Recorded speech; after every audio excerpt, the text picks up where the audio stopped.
with one of you undergoing massive surgery of all things. Without drugs or anesthesia. It's fine. You've got plenty of mind-numbing agents in your head already, in the form of an eldritch streak. That's kind of like anesthesia, like getting a hammer to the head is anesthesia, right?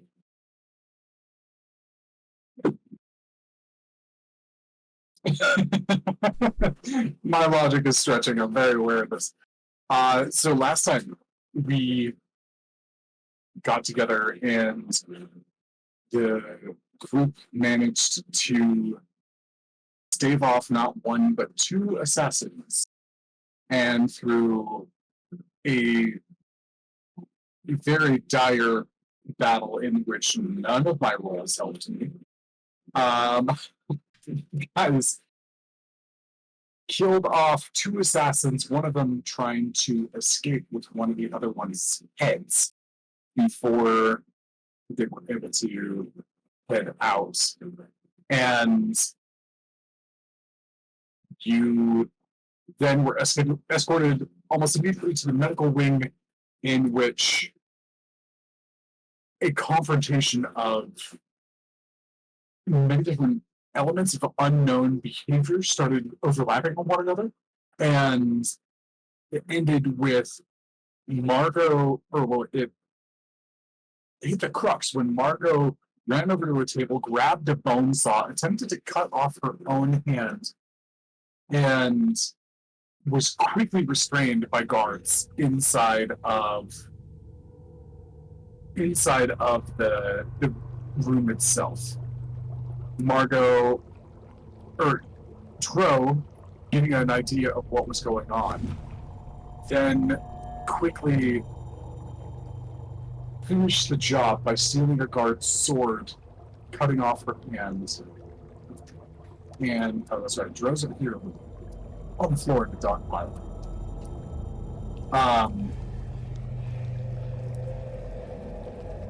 And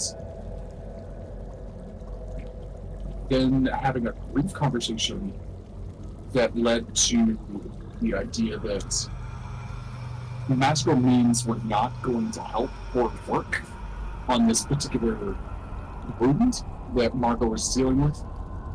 And instead, the primary attendant left the room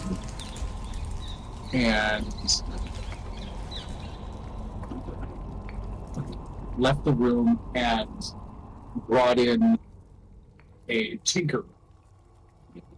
My brain has stopped. What's the word for it? The Artificer? artificer, thank you. Brought in an artificer medic, and he ended with a bubble being erected around him and Margot as screams of surgery began. And that is where we left off. Bro, you are covered with guards. Margot's in a bubble. I don't have a token for the medic. And you are all essentially still as this process begins. What do we do?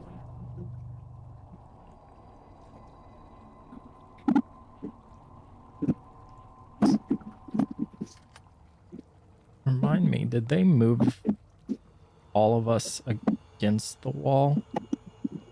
Except for you, Yeah, because because you said. I thought they did at the end because there's one point where Dro and Yazan were holding hands at the end. They moved you after you cut off her hand. Yeah, Dro. because Oh, Dro okay. grabbed Yazan's hand, and then Warden was wrapping Dro's hand after he blew a hole in it. That's right. Okay.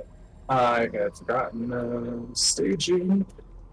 So you guys begin in this scene where you are being held back by guards while your friend undergoes surgery. And the guards are tense and kind of like on point with you for the first little bit, waiting to see your reactions.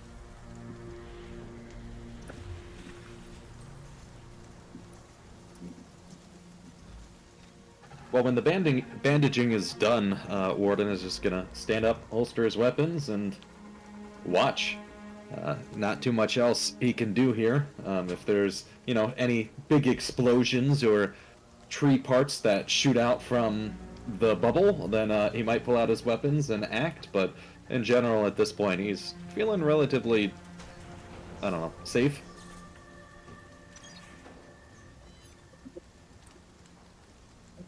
Okay. And from you guys, anything from Aslan that you can go to settling to this process? Dro is just locked on what's going on with Margot, but isn't letting go of Yaslin. He's silent. Okay. Aslan, anything from you? Yaslin's just kind of watching and observing. Though, like, kind of as the sense of danger kind of fades away, she does, like, kind of zone out a bit. Okay. Just here, but not.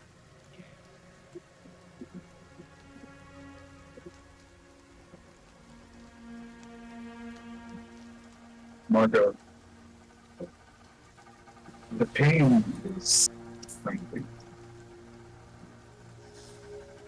and do you fight with your consciousness? Do you let yourself slip away? Where are you guys as this process is starting? I think she's gonna keep fighting for consciousness because she doesn't want Locke to fuck around with her body, number one. And she just wants to kind of maintain control of the situation as much as she can. So I think she'd be fighting for consciousness. Because once she's like inside her head, it's actually more his domain than hers right now.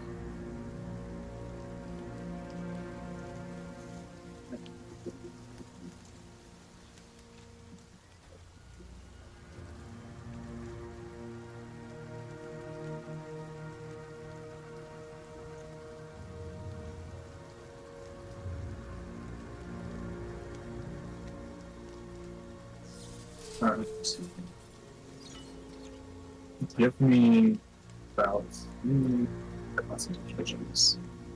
Or I'd say 7 days here, but it's not an advantage for I guess. It's just a normal con save, right? yeah, it's just normal concept.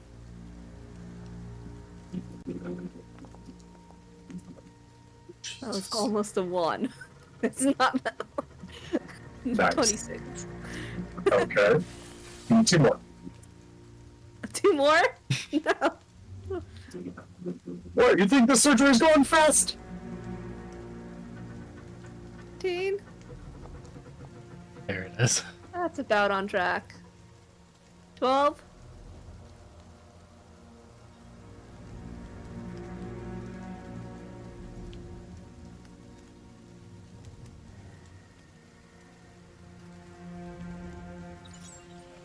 Okay, just turn my fan down a little bit, so hopefully it doesn't cut me out so much on the mic. Is that a little better? A lot better. Okay, cool. I'm getting some good nods. Okay, Margot. You've had torture training Mm-hmm. as a spy. Making that canon right now. At least interrogation training, What which a way does to include start a some. sentence. Jesus. Not intense, but enough for some basics. Know how to resist putting yourself into a space where you freely give up control of information or control yourself. But as time goes on, this multiple hours process, The guards disperse from the wall, staying in the room, at least some of them.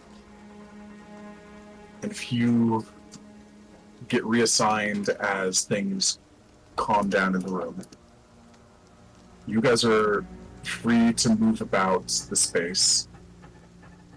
The doctor still has 3 guards holding your body down because you're still kind of twitching, fighting. It's painful, and the speed at which this needed to happen did not really give them time to apply anesthetics.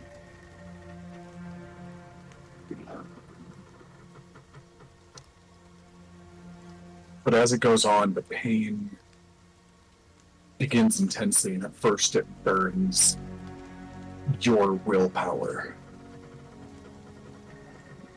as you fight back with fury, trying to stay conscious. And over time, your endurance begins to taper off as it's more and more and more of the fight. The longer it goes, the harder it is. Eventually, you slip out of consciousness. Describe to me what Margot's mentality is. I didn't catch the very end, but I heard describe to me what Margot's mentality is. Oh, I said she just at the end, maybe after about the 6th hour, she fades out of consciousness. So describe to me what your mentality is at the beginning, the middle, and the end. 12 isn't enough. I have sorcery points to maintain my consciousness. Or try to. Go ahead and try on that last roll.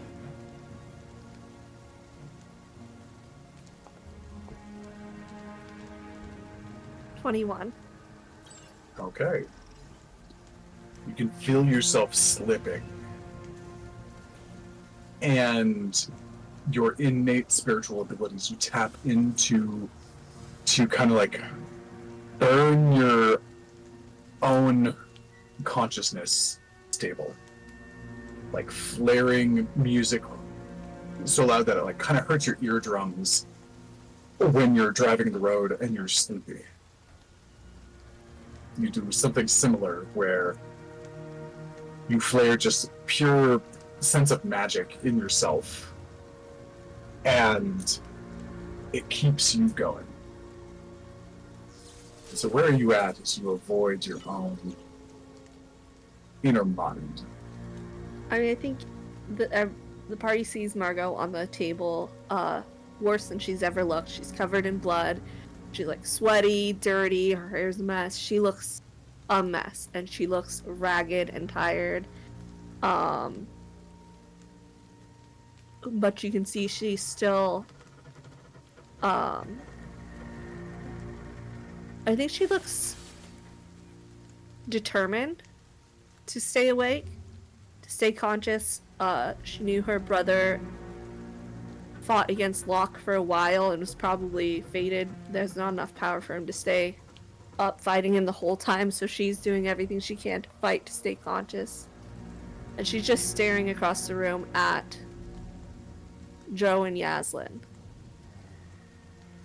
And I think she's just out of energy to scream anymore. Her voice is cracked and she's just staring and panting and just looks a mess.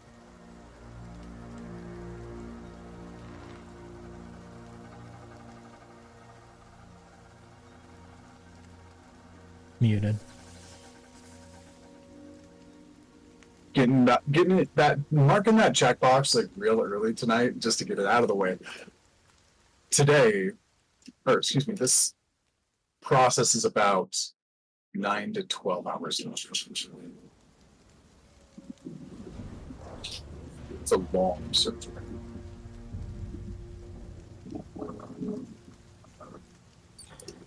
In that time, the warden drove Yaslin yesterday.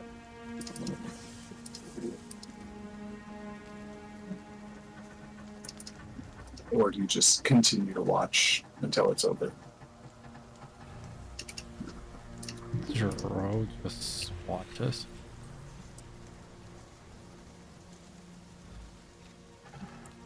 What day are we? Towards the trial? We had one full day before, because it was the first night that we were attacked, and the trial was like 3 days, 2 days away. It was 3. So in theory, we had one more night.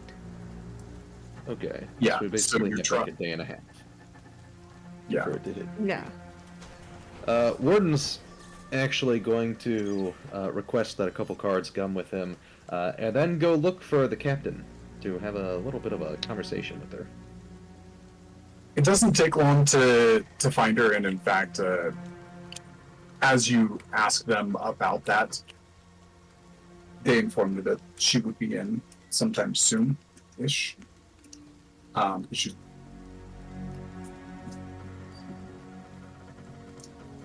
and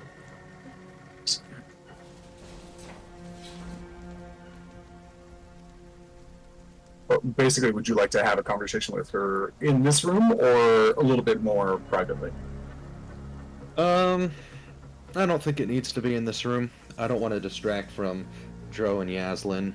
They seem pretty intent on watching this happen, and they're probably in their heads at this point. So Warden's going to take the opportunity to speak outside of the room because this business involves them, but it's not that important, or at least probably not that important to them right now. Okay, gotcha. It is easy enough. You are guided. Elsewhere, I'm just going to mark off like you're in a separate room with the commander. There are 2 guards posted. And you get the sense that the commander, not necessarily worried about like having you near her, which isn't read as she's being threatened. That's too bad. I shoot her through the head. Just kidding. How Warren's fair is gonna. this friends?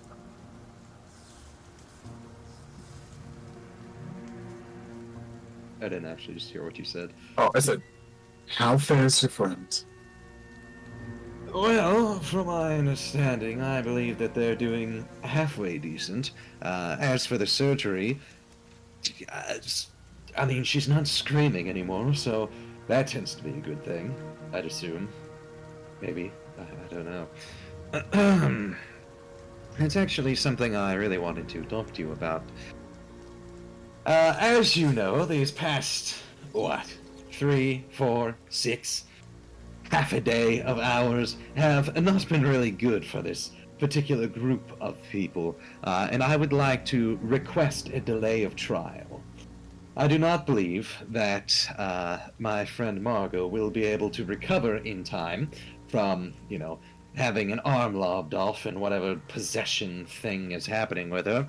And I do not believe that currently the remaining 2 party members are in the mental state to undergo a trial in the first place. Therefore, I'd like to request at least 2, possibly 3 more days for them to psychologically recover and physically recover. Because if they're going to be immediately placed on trial with the psychological stress that has undergone them, I do not believe that they can act to protect themselves in their right minds.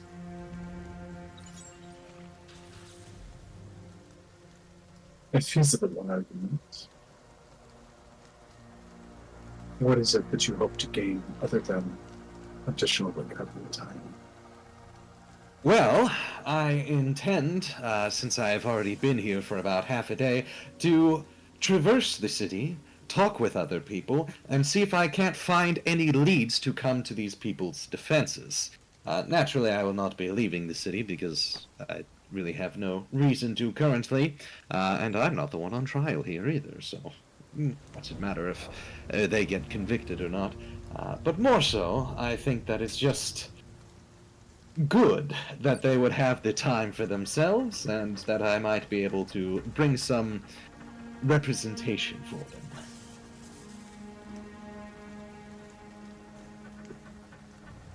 I appreciate the honesty.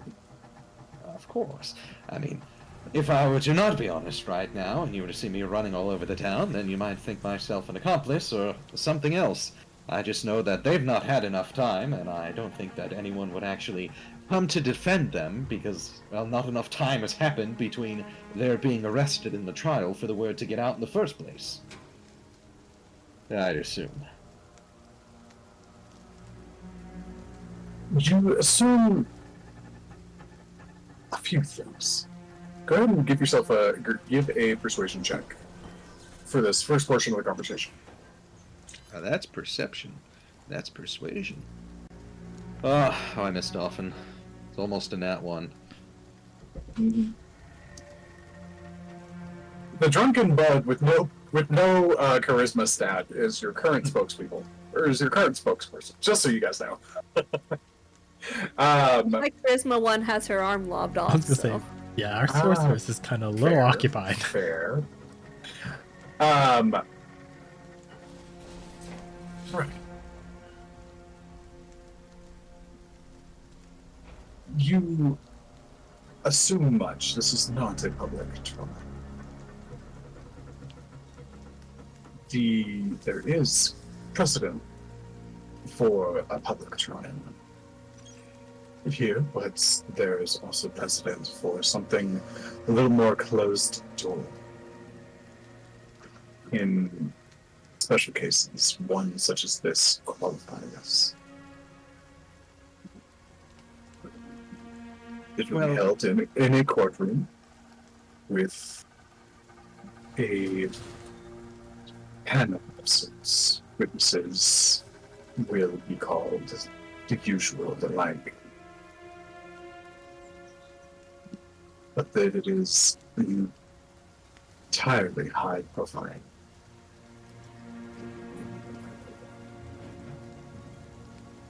I'm not saying that what you're requesting is not unreasonable, just do a little bit of fact correction so we're on the same page. The push for the trial does not necessarily come from the great powers in the city that have reacted to this recent set of information. Old wounds have been rendered away.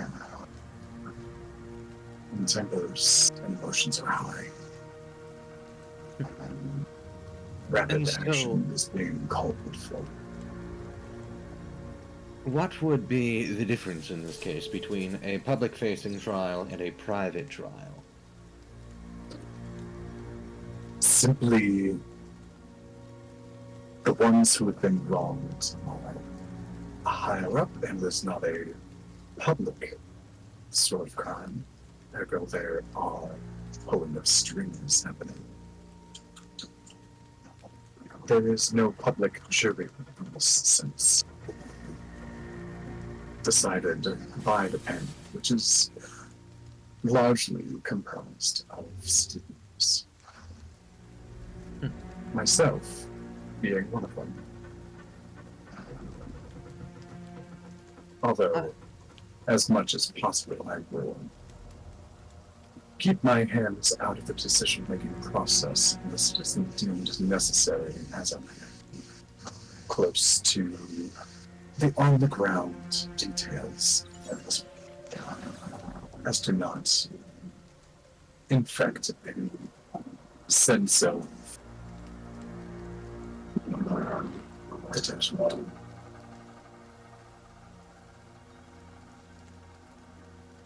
So, I have a proposal. And it is going to be a very strange proposal, but stick with me for just a moment. A little smile crosses his face, and he goes, I move that this trial becomes public, not for the reasons that you're thinking. There was an assassination attempt on them. Most likely Dro, of all the people, but them. I think that if we were to have a public-facing trial, we might get lucky enough to have another assassin attempt to kill them during the trial. I once heard a story of somebody who was on trial against the mafia or the mob or something, and something was thrown in their faces, some form of like acid, and it burned like half of their face. And I'm thinking that if anything were to happen, we would most likely see some form of assassin with acid or bombs or explosions of some sort, maybe magic, enter into this public trial and attempt to kill them. And if an assassin were to come in and attempt to kill them, I would assume that most likely that would work in their favor, unless they die. Then it doesn't matter. But if they don't die, well, that means that some reason they are important enough to kill. I think we've clearly seen that whoever is behind this, or at least one of the parties involved, they do believe the importance of this is worth killing. Sending two, frankly, well-trained individuals who should have been able to pull it off. However, you all accept them. Rather well, I might add, for being in chains.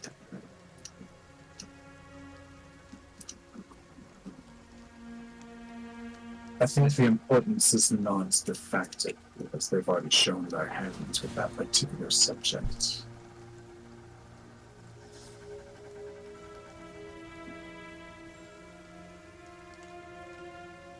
Go ahead and roll another persuasion check. What a great time to be a ranger. Mm-hmm. Persuasion. Well, this time it is mediocre. It is a 10. Mediocre instead of terrible. That's right. Hopefully she rolls lower, but doubtful.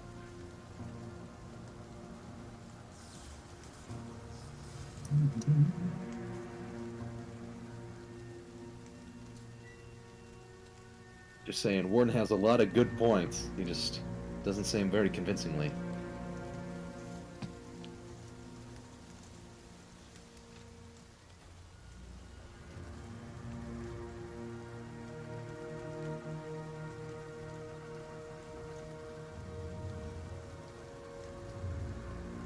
My power is limited.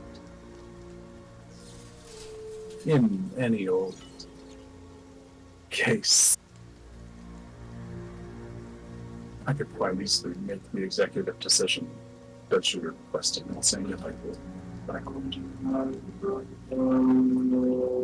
In this case, my position as a member of the City Council requires me to follow a few steps of the dance.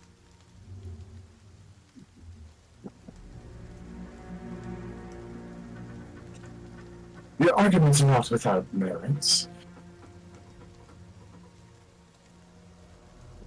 Please allow me to look into this possibility. Yet, unlikely.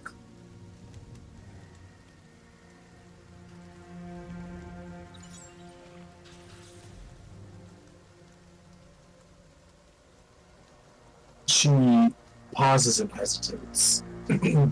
Like she wants to say something, but holds her tongue.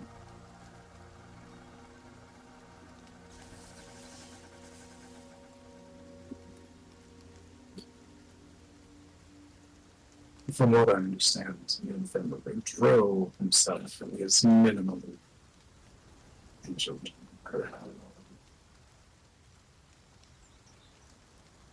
Well, I did shoot a hole through his hand. I don't know if that counts as a minimal injury, but... Relatively.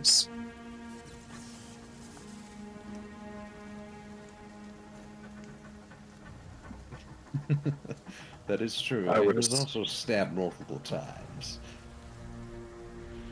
Points.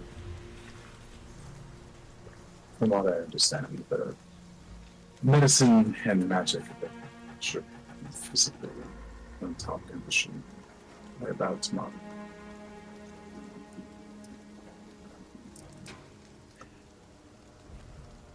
Well, I'm sure the skin will regrow back and, he'll get more blood.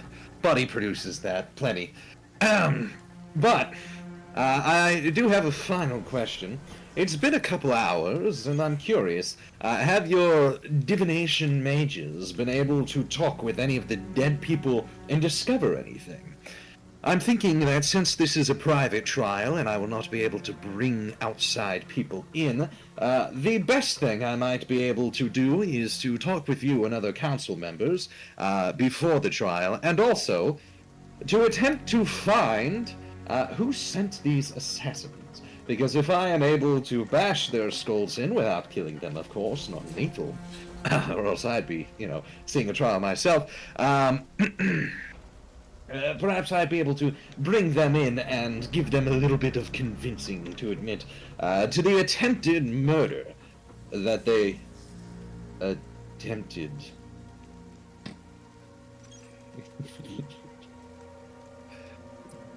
Wood, are you looking for employment?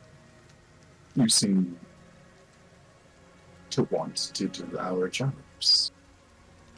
Well, here's something I've found. As a completely honest pilot who travels and transports a lot of cargo honestly, I may need to send a heads up to my counterparts down at Final Fledge. Your verbiage is highly suspect, Miss Ribb. Oh, yes, but I'm afraid if you were to go ahead and check my wonderful lady, you might be quite disappointed to find that there's nothing there, because as I said, Scout's honor, or Bug's honor in this case, I'm not doing anything. I imagine he holds up two hands and he's only got like 3 fingers, so it's like on 2 hands on like both on one side, they're both doing like the Spock thing. It'd be something like this. Yep. Scout's honor, Bug's honor. I'm not doing anything illegal. I'm just drunk.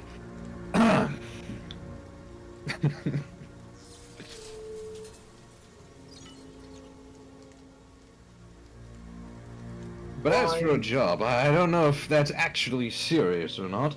If it is serious, I mean, I would certainly consider some form of freelance work with the guard to help them out. But also, if it's not serious, then, well, so far there's like 15 guards sitting in that room, and I don't know of anybody who is trying to solve any cases right now besides you, of course. So, I just want to make sure that innocent people are not on trial and convicted falsely. These men here are prison guards. Standing around and watching those waiting trial who are convicted prisoners is their job description. They are not the investigators I have in mind. That makes sense. With that being said,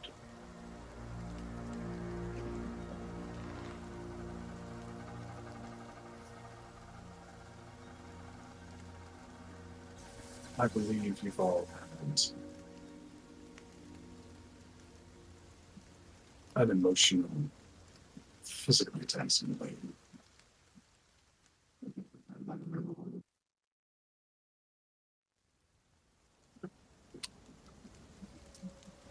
Do not get your hopes up to extend the period of the trial. I'll do what I can. But I must ask you, from what our research tells us, but 3 days ago you didn't even know these people. And now you are advocating for them against the law. a vagabond, a drunkard, a good shot, Very good shot. but from what little we could tell from you being in town, you don't have a connection to these people. Why do you care? That's a great question. You see, I have a lot more to my history than just being a stellar, amazing, and very good pilot and shot. A little bit of both, actually. Actually, much of both. In fact, that's basically all I do is shooting and flying. I am very old, if you can't tell by my... I haven't looked in a mirror for a long time. Anyways, I really did not care about these people initially. They were just yet another contract, another people to take from point A to point B, doing whatever it is that they do, and then they give me the money and I leave, and then they're like, oh, we want to hire you as a guard, and well, good, that's done. They almost got assassinated. But anyways, all of that to be said, I happened to have a little bit of a conversation with Joe, and after having a conversation with him, I found myself thoroughly convinced that he is, at heart, a good person, deeply troubled and perhaps a bit emo at times, but a good person nonetheless. And after discovering this, I learned a little bit more about what's happened to him in the most recent days. And it's made me realize that after what's happened to him in the most recent days and the good heart that he carries with him, I don't think he'd be able to do something like murder. Possession, sure. I mean, at this point I feel like half of them are possessed, if not all of them. But murder, I don't think that's something he'd be able to do. It would go very strongly against his morals, and as someone who has very strong morals, I do not believe that somebody like him would be able to break them, because I myself would not be able to break my own morals either. Not if in the right circumstance. I find, especially in my life, many talk about this. Many fully believe in what they're saying. Get the right pressure. Morals can break just as easily as a pane of glass. What morals would break the pressure for you? I didn't catch that last part. What morals would break? For you under pressure. Well, that's a great question, and I think the answer is simple. None. We are nothing without our morals. We are nothing without our conviction. And so, even if I were to be tortured, have everything taken from me, to be bludgeoned to nearly death, I've already lost my wings, and that's a hard enough thing to have to deal with. I can lose absolutely nothing, but the one thing I will never lose, my morals. There is absolute good, there is absolute evil, and I fight for absolute good, always.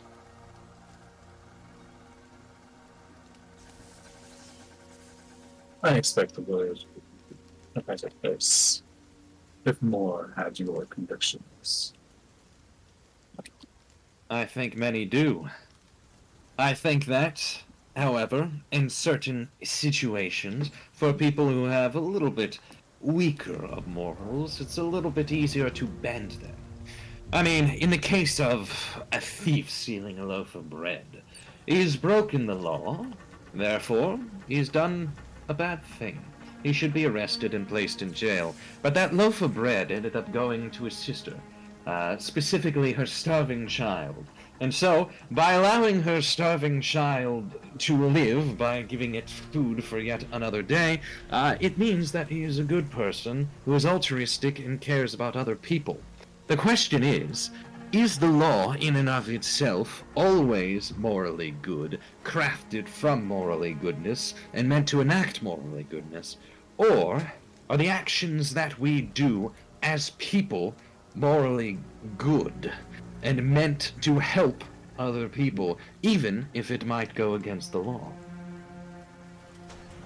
I don't know if that made sense, because sometimes words just come out of my mouth, and the more that I drink, the harder it is for my mouth to slow down.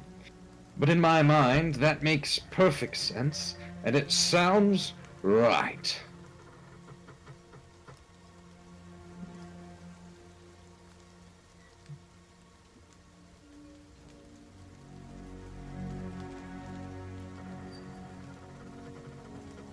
I find. Let's see, roll another persuasion check. Least persuasive man in the room, drunk. Least persuasive man in the room. Drunk.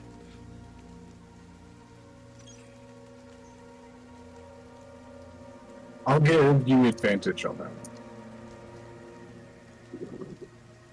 Alright. It's time to get a 3. Oh, a 2! I believe I gave you. I believe I gave everybody inspiration last time. Oh, Yes, also, as a there is. reminder, inspiration. I've already upgraded to heroic inspiration for 6th edition, which means you can use that reroll on any roll. Does not have to be a d20. It could be it could be a percentage roll. It could be a damage roll. It could be something else. Just as an FYI. You see, I would consider using the inspiration here. However, I do not trust Warden's ability to be persuasive even with a 3rd roll.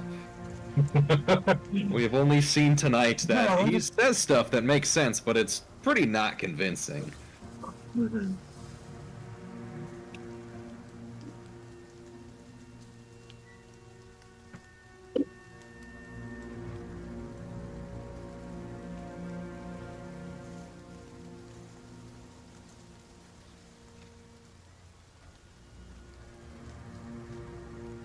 What we are arguing,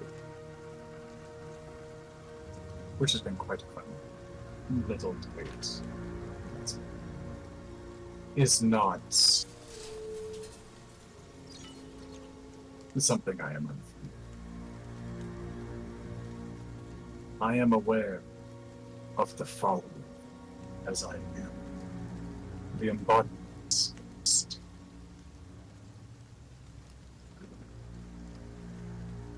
There is power in law. There is safety in law. And law for civilized society. It's a greater good than it is a detriment. I recognize that it is a detriment when applied incorrectly. There are moments where the law does need to be viewed spiritually rather than literally. And there are other moments where the literal means all of it is the abduction of children. I hold no gray area for.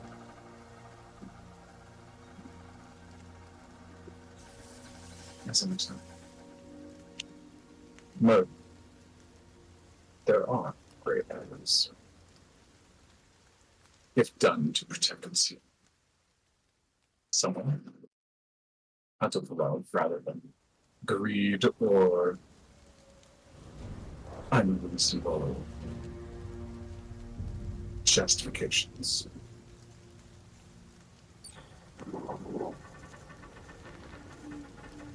There is a purity to law, and when that purity is purposely perversed, poisoned or tarnished, perhaps we have no sympathy for the lawbreaker. And how long have you been working as, not necessarily just the commander, but just as a person in the town guard of Aurora's Rest? You think I haven't always held this position? Well, yes. I mean, everyone must start from somewhere. I did not become champion of air the first day that I arrived at the Temple of Air. I had to start as a warden. Quite fair.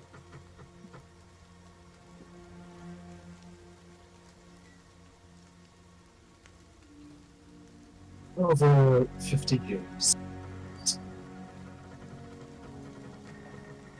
Well, I don't know how much 50 years is in terms of bug, because 50 is longer than I can live, and most of us, for that matter. But I assume that you're probably nearing retirement age or somewhere around there. Not quite. I'll retire when I view my work is complete. Or I'll die of trying to get there. Either is acceptable.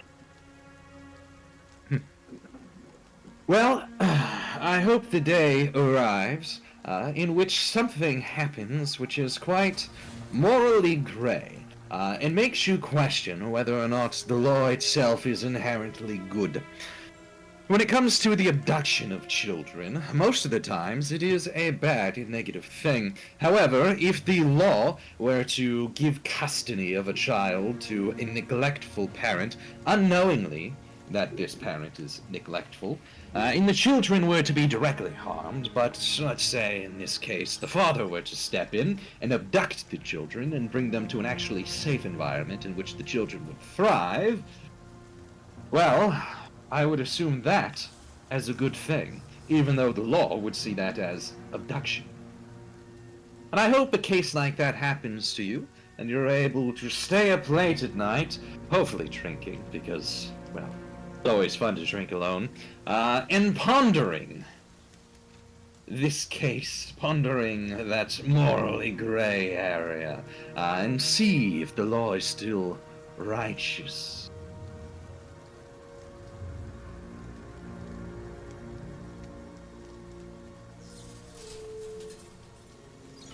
Pauses and looks at your friend.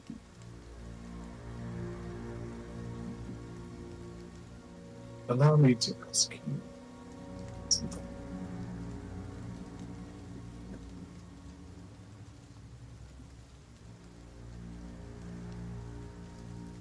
At any point since we've met, have I personally given any reason to believe that I think Duro is a complete scoundrel?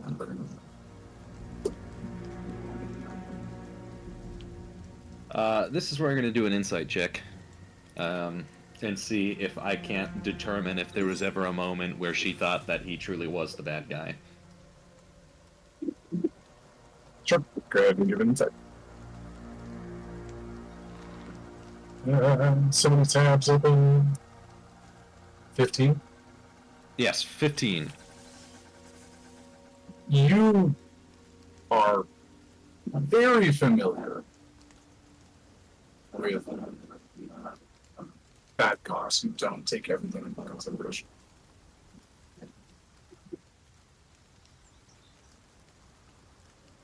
You say that sentence again. Yep.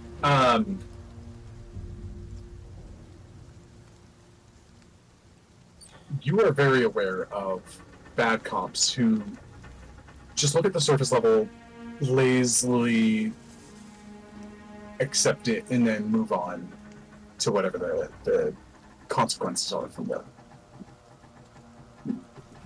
You've been a pilot and a smuggler for long enough that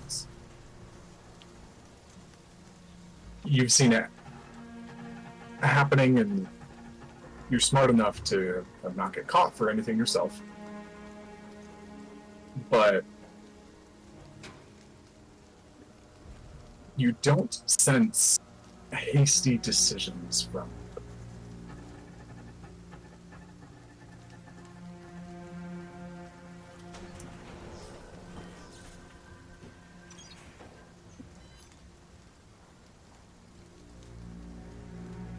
Well,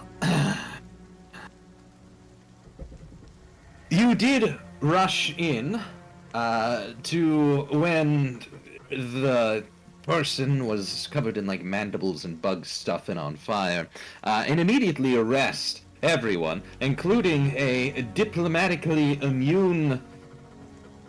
I don't know what she is, honestly. I don't think I do politics enough, and that seems a little bit hasty to me. Warden says, knowing completely that she's not a hasty person.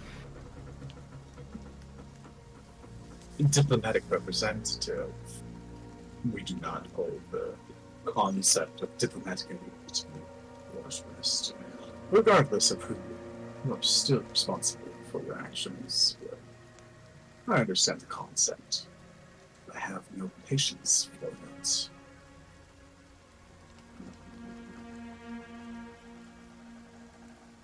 And you're wrong about one more thing. My arrest of Dro and your companions was not immediate. I allowed them to help douse the flames. So you were just Before I standing took on the them corner watching with all your guards before you jumped in to help. How drunk were you at that time? Violently sober.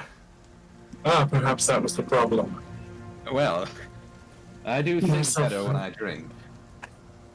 Myself and my guards also helped with the flames.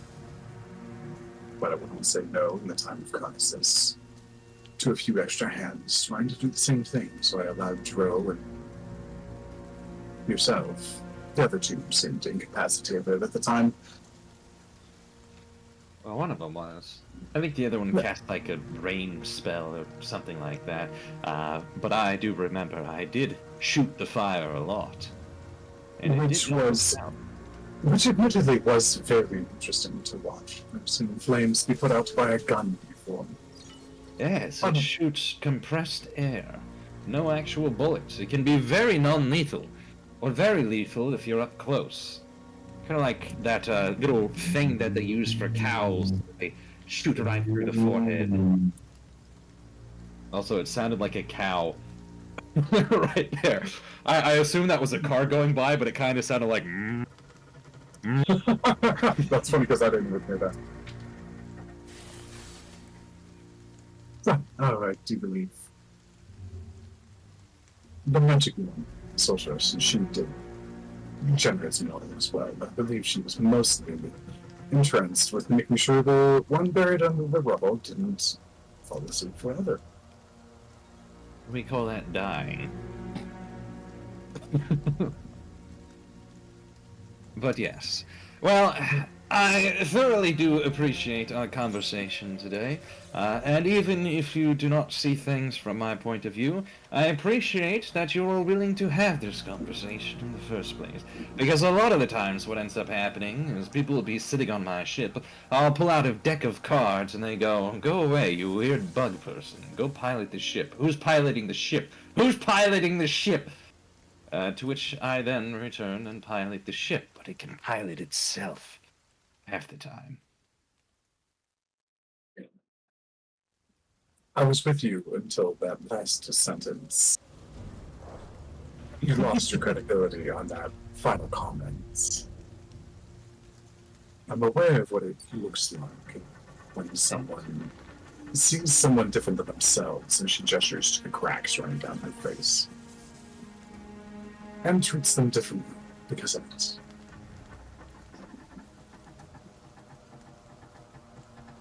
If your intention was to waste my time, I would have given you any.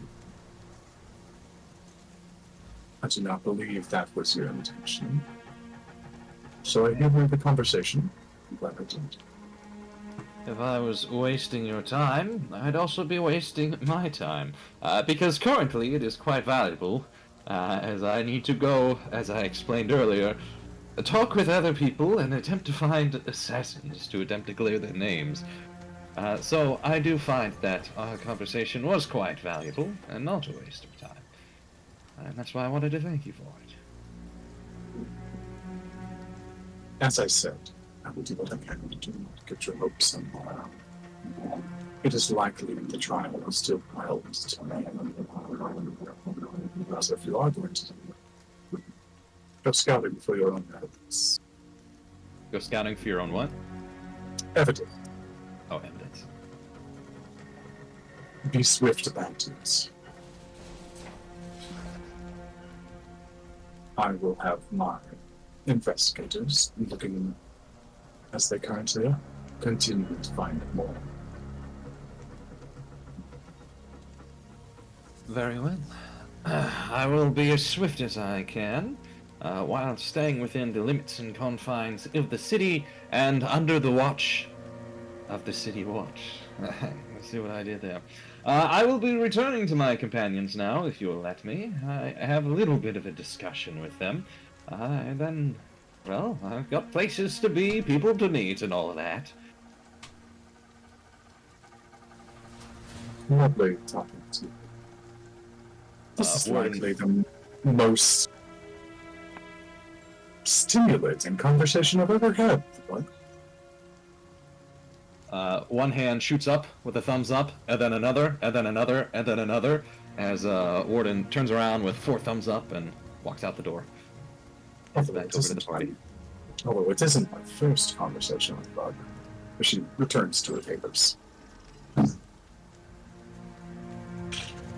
Warden's gonna go ahead and return to the party. I assume Margot's probably still undergoing surgery or recovery or whatever that might be. What the heck is that? Yes. So, as that's going on, Margot, Jaslyn, Dro, anything else from the three of you? Or do you just go to rest? Am I still undergoing surgery? I'll go for Dro and Jaslyn first, just in case they want to do anything in the meantime.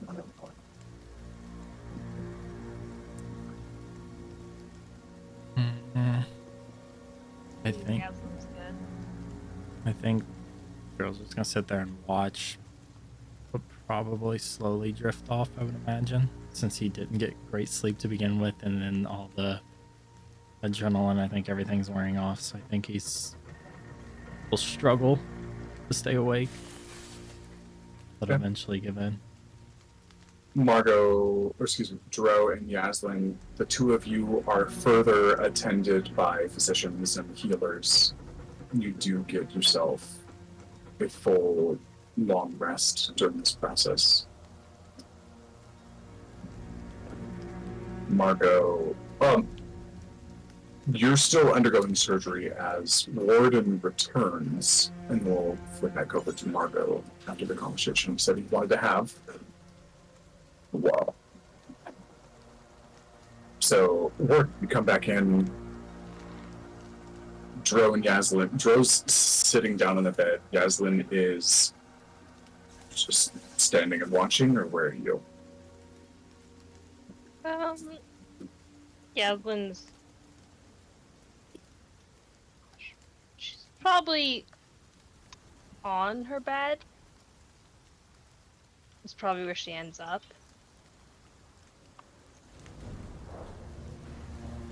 Kind of in a weird spot. It seems like she's resting though. Okay. So, Warden, you come back in. Your compatriots are. All three of them are on beds in different states for each of them. Dro's looking like he's about to nod off. Warden's gonna go ahead and just kind of look between everyone. Look at all the guards, look at everyone just hanging out, and then look over to the bubble. And eventually he's gonna make his way over to Dro, and he's going to sit down on the bed next to him, and just kind of look at him. Dro, you're able to see your own reflection a couple times in Warden. I was The about to call him compound eyes. Bug. Yes, the good old compound eyes. As Orden kind of side eyes you with his head, and he says, I've been attempting to talk and act on your behalfs since you are currently, it's not incapacitated, you're,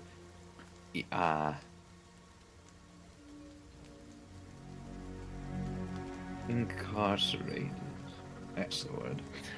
Anyways, I've been trying to do this, but with the arrival of assassins attempting to kill you, it has put my stuff on hold. Now, I wanted to talk with you real quick.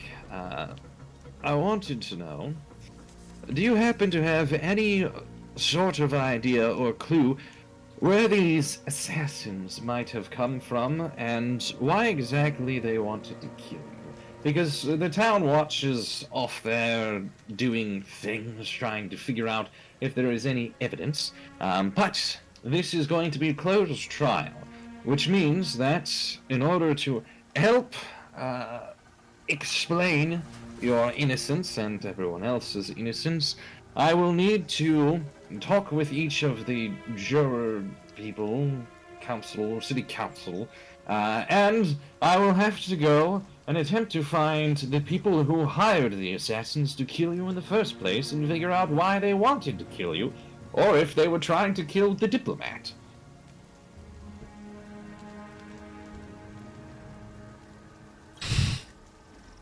Half asleep, still waking up.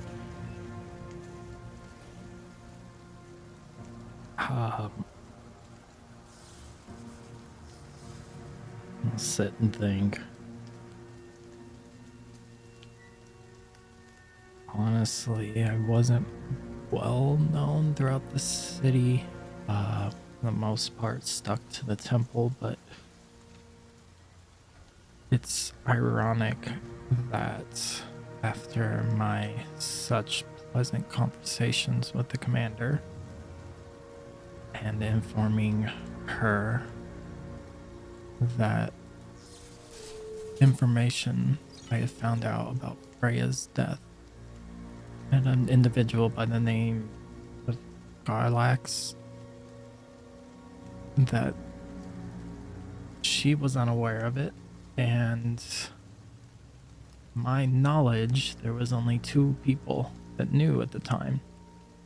Myself and Rendar.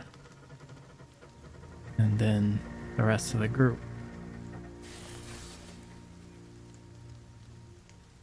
He's going to visibly pause for a good 3 seconds.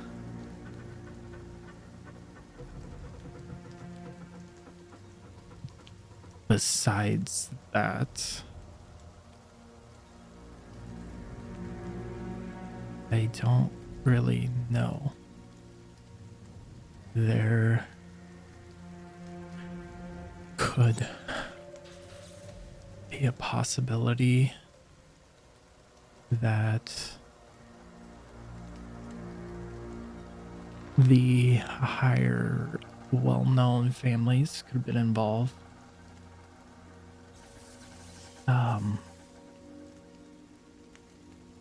But the only ones that I think would even have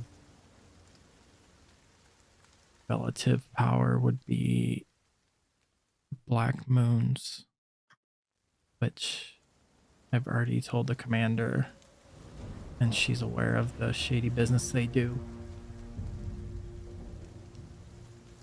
Do I know anything about the Black Moons, or rather, can I insight check as a smugglery person whether or not they've used my services in the past? I might know anything that might be helpful here. Go ahead and roll history check. History? Aha. Fuck me. What's the point of having bonuses if you're gonna roll a 7 anyways? No. You doesn't sound like a name you're familiar with. And I guess I can't roll out Freya's family. They weren't too fond of their daughter hanging around me to begin with. But if I were to add them to that list, they would be at the bottom. They tend to focus more on the entertainment. And yes, they didn't like their daughter being around me, but nothing crazy to prevent it. Did you happen to grow up with anyone in the monastery who might not like you, might be jealous of you romantically, or perhaps simply wanted to see you fail?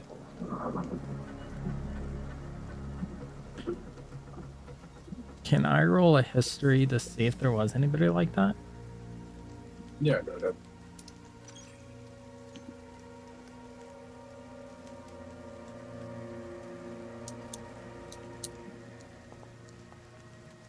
Nope. It wanted to be a nat 20. But then it didn't. 9.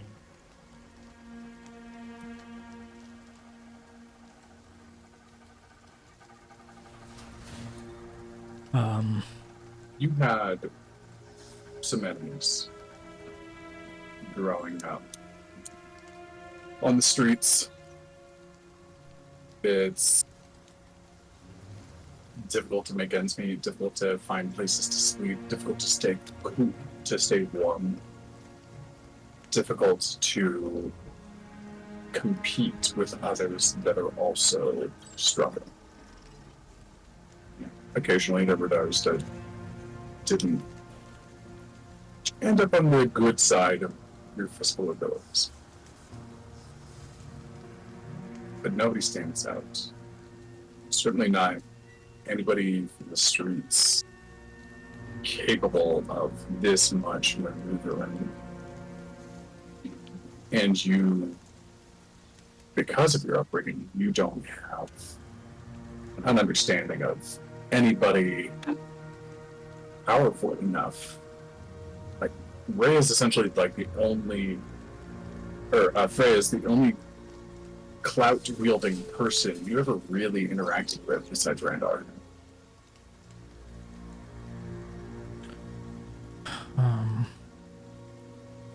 I mean, I wasn't the only one in the city that scrounged on the streets and did what they had to do, but nothing crazy.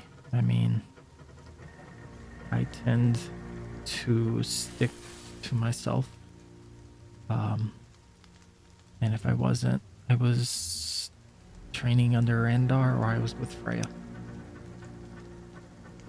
And Randar has no reason to attempt to kill you and or Freya? No. He could have left me on the street. But he didn't. And he, again and again, has put his life on the line for me. And he, being one of the 2 people from this city I truly trust with my life.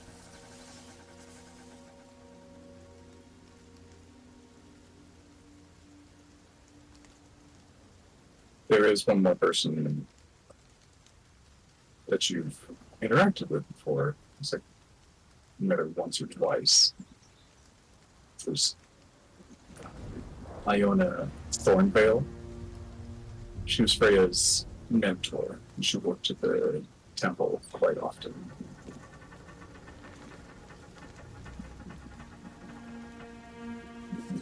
And she's a very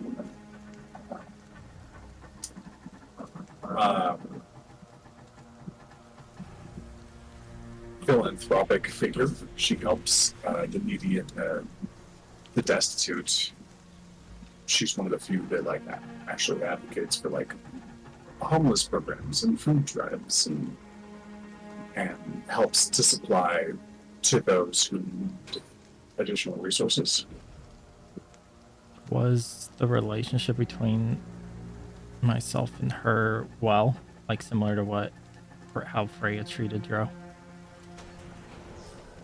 Not to that extent. Not nearly as personal, because you were essentially best friends with Fred. But the couple of times that you did interact with her, she's very kind, very sweet, very caring, and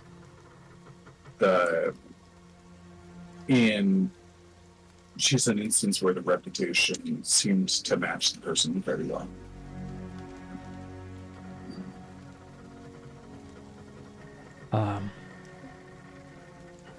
Now that I recall, there is another person that I have interacted with a few times, but again, very low on that list, and it was Freya's mentor.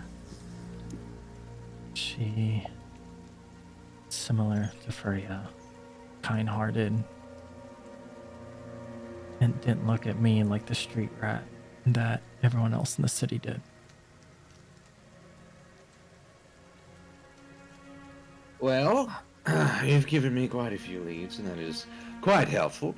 Most of them seem like they were good people and have no interest in harming you whatsoever, but closed doors and all that. I do believe that there's somewhere I should go before I even begin talking with any of these people. Guards, I'm ready to leave. Do you happen to know how to get to the Mammoth Wizard's Tower? Before the guards come in, Dro's gonna pull Warden back. Oh. Do me a favor. Huh? If you see Randar, let him know that our meeting that we were supposed to have may need to be postponed. Possibly permanently if I fail.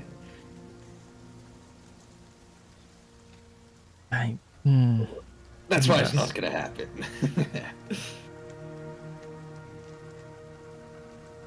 Crossing my fingers. And for once, Warden's a little bit more serious.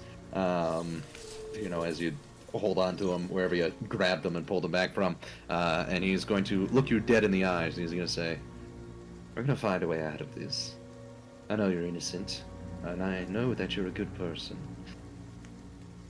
It's all going to be all right. I'll make sure of it." Dro's gonna glance over towards Margot when he says you're all gonna be alright. I hope so. He is going to let Warden go and sit back up against the wall in his bed and just close his eyes.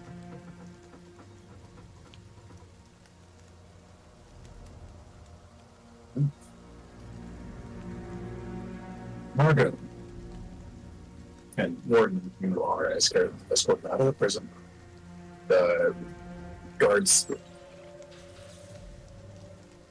treat you fairly normally. And Margaret, eventually the being becomes a distant, disconnected bit of information. And you sit there kind of adrift because you're not sure how much time has passed.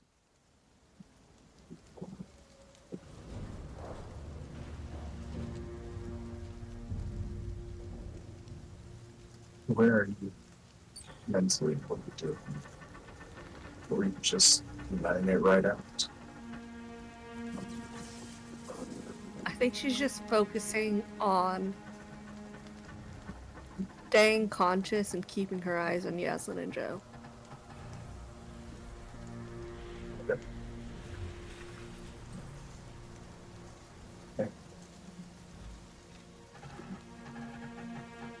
At some point, the surgery ends. Dro and Daslin, you get an 8 hours rest. Or do you take time to rest as well? I don't really think that Warden actually needs a rest. He's just down a spell slot. So I think he'll go ahead and get going.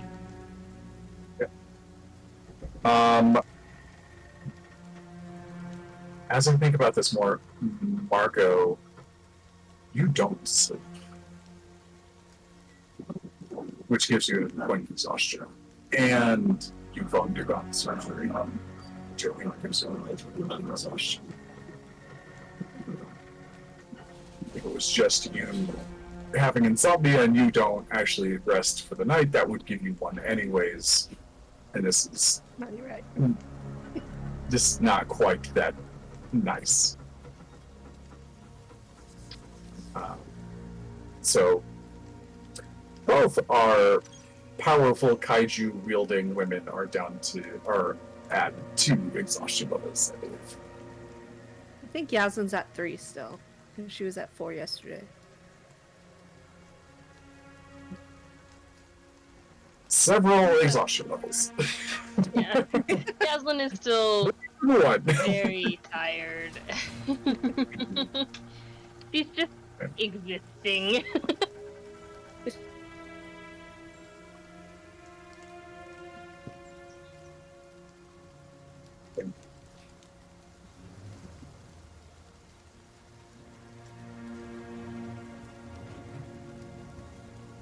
The night goes on. Eventually, the surgery is completed.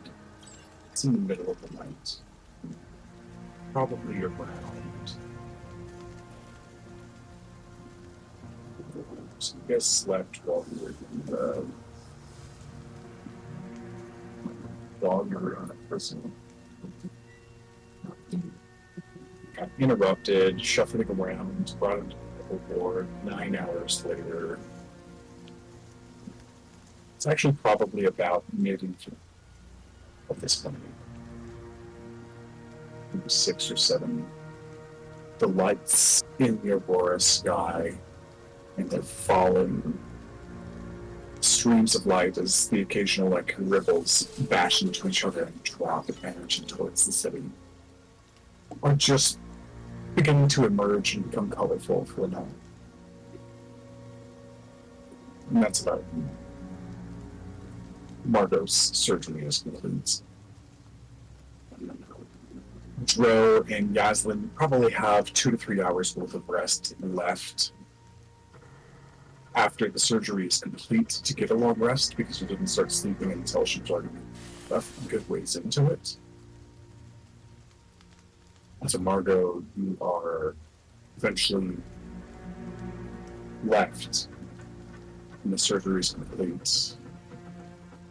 The doctor was saying some things, and eventually they just kind of all the sounds around, all were just turned a little bit longer. Like somebody talking to you through a pane of glass. You can almost kind of hear what they're saying and pay attention, but it's a bit hard to track. Something like, I'll be nearby. And after the pain is gone, just the lack of pain is itself pleasurable. Just getting back to it, getting back to zero, getting back to normal or less than terrible is ecstasy in itself. And you essentially have a few hours alone, even though you're not actually alone, to yourself. To do anything with it, or to just stay there and let it pass, afraid to sleep. There are still guards in this room. Yes. Do I see her stuff anywhere in this room? No.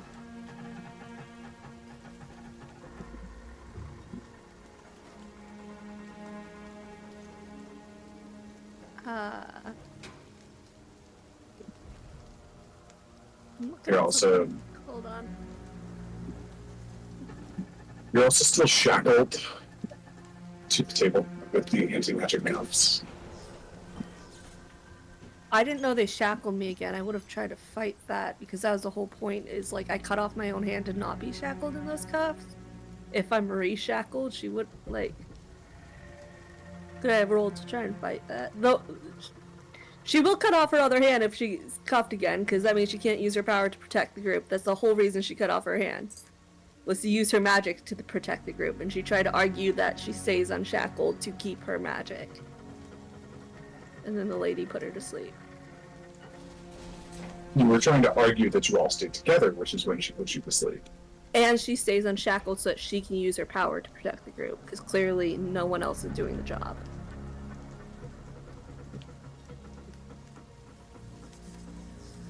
She Her biggest fear is being unable to protect Yaslin and Joe right now. So if she's shackled again, she's going to find a way to get out of those shackles, and we're going to have a repeat. You are Dro and Yaslin and Marco are all shackled as these finally on deck. Like in the Okay. the two of them have been shackled for hours. They're able to move around the room, but they are bound in their hands. You are shackled to the table. And part of that was to restrain you during the surgery so that you would stop fighting it so badly. You can make your attempted rolls. It was They're during the anti-magic process of it. shackles. They are anti-magic shackles. They were. You are still a person of interest. You are still a potential subject or suspect. They have not cleared you, and they know your magic is dangerous. So they're still following protocol, keeping you shackled. You have, at this point, 4 guards in the same room, plus the attendants who do come in to occasionally check on you, check on Dro and Yaslin, to work on them, etc. You can fight it, but it was part of the process to get you restrained enough for the surgery to be successful. Yeah, she wants her magic. So she's gonna fight that. Okay, go ahead and give me how do you want to fight it. Well, she wakes up, or she, like, it calms down and she realizes, because the other thing is, if I had that, then I wouldn't have been able to use sorcery points and all that. I think the way that I described the shackles before is that they stop you from manifesting magic outwards. I think you burning your raw magical potential inside of yourself doesn't violate that, because it's not directly a spell. It's like, just because you have the shackles doesn't mean you don't have mana, essentially. And you just burned pure mana without directing it and giving it form into something. And that's what the shackles stopped. I guess realizing that she's shackled again after she made it clear. She doesn't want to be shackled. She wants to be able to protect everyone. She wasn't going anywhere. She just wants to be able to protect everyone. She's going to, with her new prosthetic arm, try to dislocate her thumb on the other hand and rip her hand out of the shackle real quick. You're shackled on, like, both sides. Like, both sides of the table. Sorry, it's not really very clear. One, they seemed an early tree hand and they want to pull that down. 2, they Okay, needed then I'm not going to do anything then. You can, like, pull your hand up and see the the new prosthetic for the first time. That's not what she cares about. She cares about being able to use her magic to protect the group. If she can't do anything about it, then she's just going to, I don't know.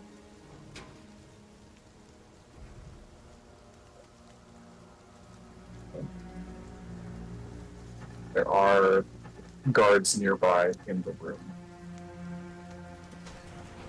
All of them just kind of watching, staying at their post.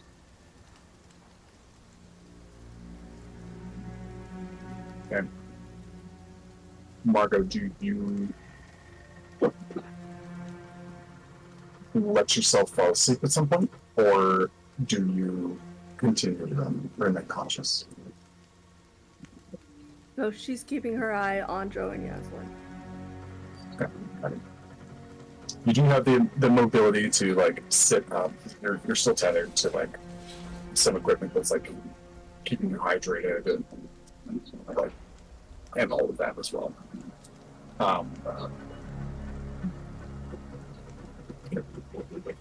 And the three of you continue to rest even if you're not sleeping.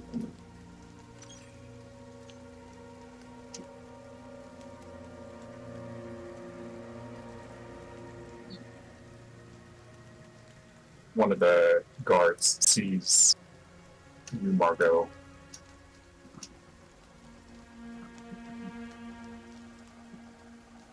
He looks down.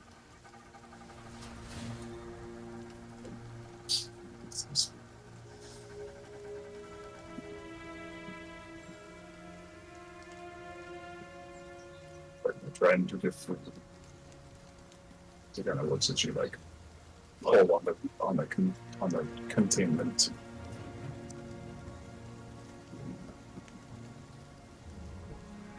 Yes. Been instructed that that was ill-advised. If I hadn't done this, she kind of shows him the prosthetic. Then we would all be dead right now. I will not run. I just want to protect them. Give me a persuasion check.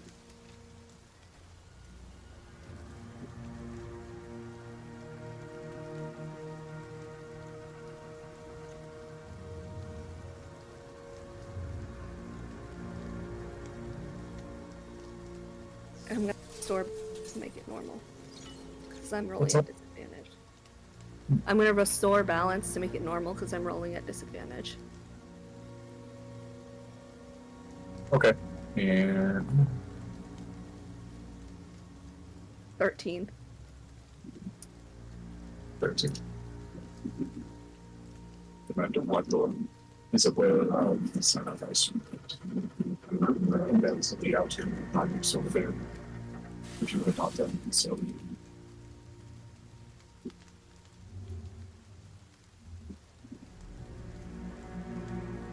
I have keys to release you. If something were to happen.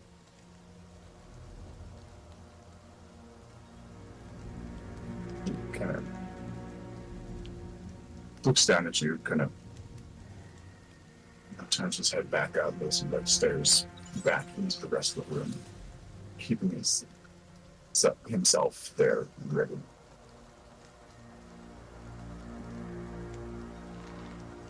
I doubt you'll be alive long enough if another assassin comes. You're dooming us all. You hear a smirk in his voice. Don't underestimate the Count, Marco. I saw what you were during the last fight. You saw what you were meant to see. Did you just say you saw what you were meant to see? Yes. Can I insight check that? Because that's shady as shit. Yes. Oh shit, that wasn't supposed to be normal. I'll roll again. See if it's worse than this. Okay, so it's a 12. A 12. Mm-hmm. You're pretty out of it. You've had like one of the worst days of your life. just now. Both physically and emotionally. And you can't quite connect it. There's something there. Something he said. Yeah, there is something to it. You just can't you can't piece together what it is.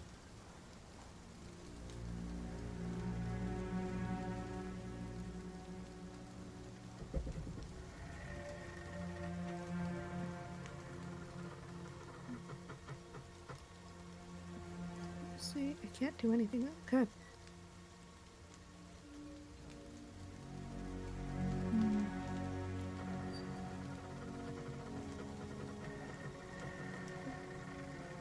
She's just gonna keep an eye on Yasla and Joe.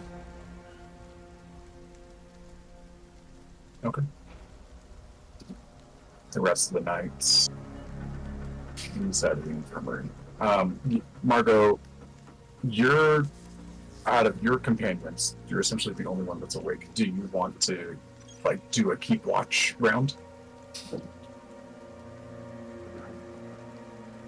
Sure. Give me perception and percentage.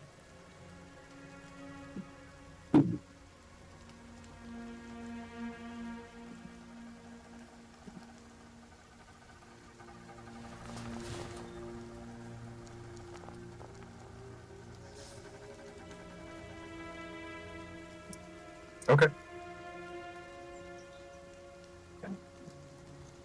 Margot, as the evening kind of goes on, and the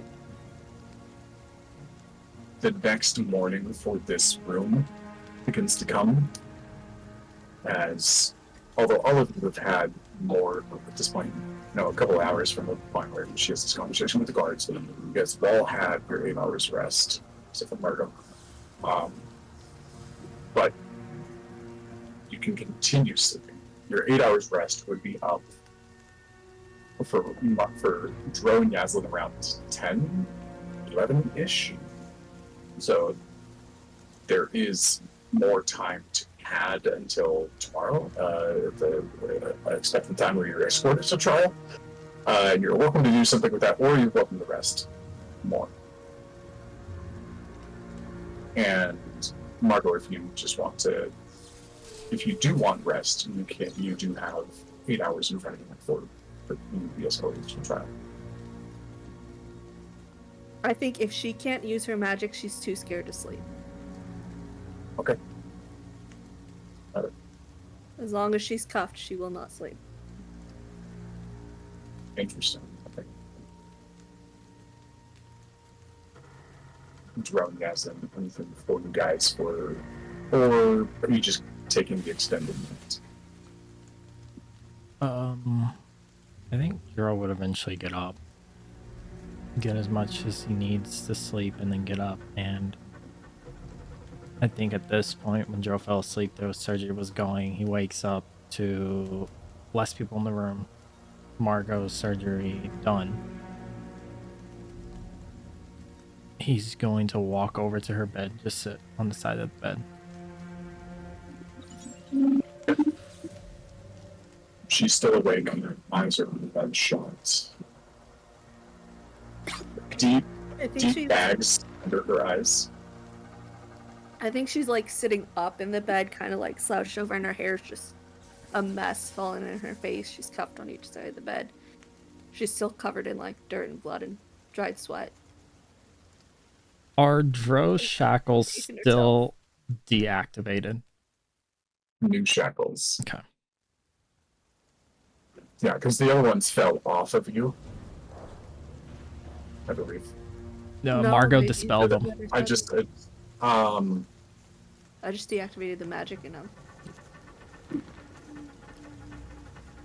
Because he was still fighting like he was cuffed. yeah, that's right.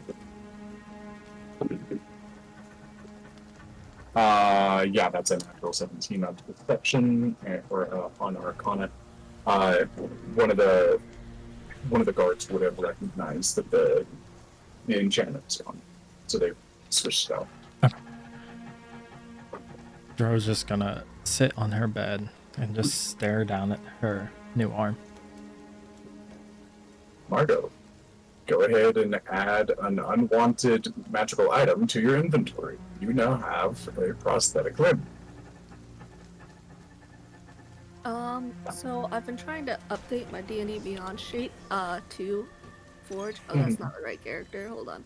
And it keeps saying something about a cobalt key that's missing.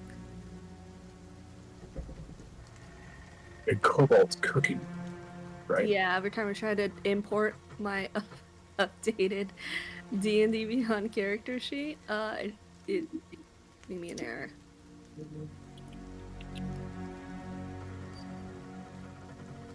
Do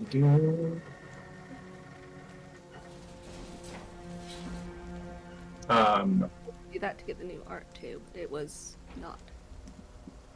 Okay. I will just do it. So Cobalt Cookie is just something in your browser settings that basically like keeps track of your session. If you ever see that again, you can hit F12, go to your cookies, or go to application as a tab, and then there it is. So I'll share my screen real quick just to show you. Actually, I'm not going to do that. This is Joe or Q. Will you cancel the stream for a second? Yeah. Okay. Let me know when I'm good. We can do it later. We don't have to do it now. It's fine if you. Yeah, that's fair. Basically, it's not too bad to find that cobalt cookie and put it in there. Okay, but I just re-imported your character sheet, so you should have it.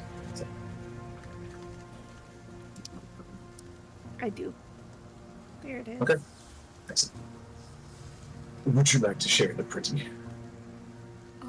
Yeah. So you see, it's like a very pretty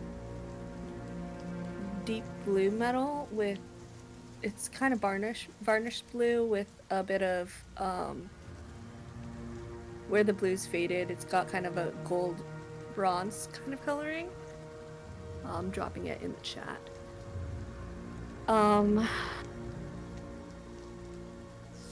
Yeah, it looks like that.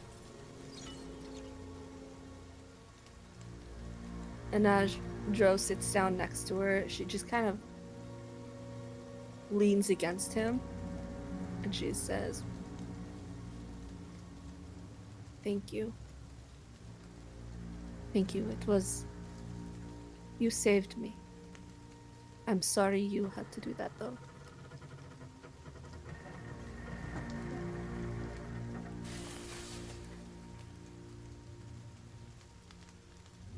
I think Dro would just lay his head on top of Margot's.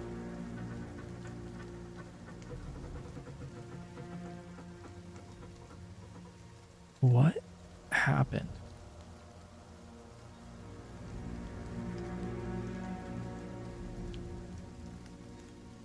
You were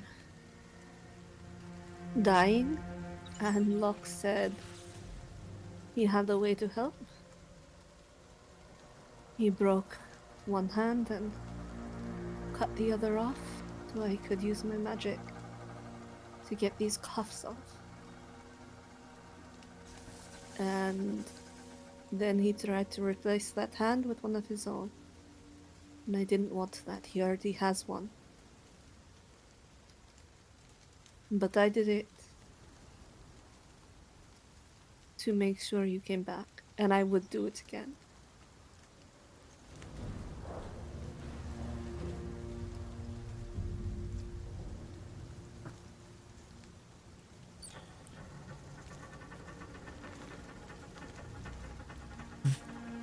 They know about Locke.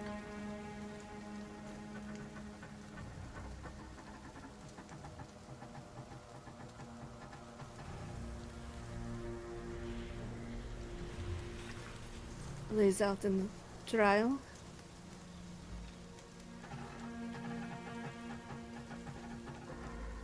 What was that? We'll see how that plays out in the trial. It may be for the best.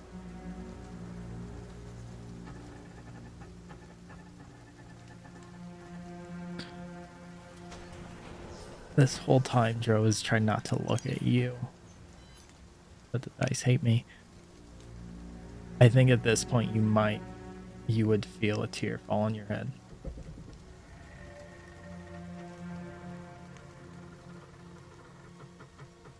You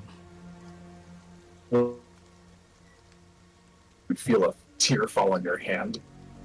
Head, because his head's laying on top of hers.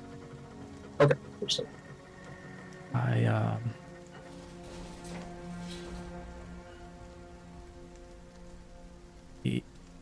don't ever want to harm any of you ever again. Sometimes to harm is to help.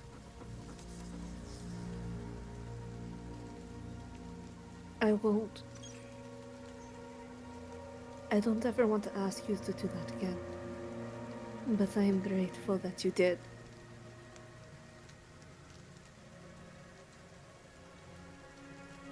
How close is the nearest guard? Mere feet away from you. Dro is Like here's Margot's bed. There's guard posted on both sides, and then the next bed is over here, and that's where you were sitting, and then you're like on Margot's bed, like leaning on her.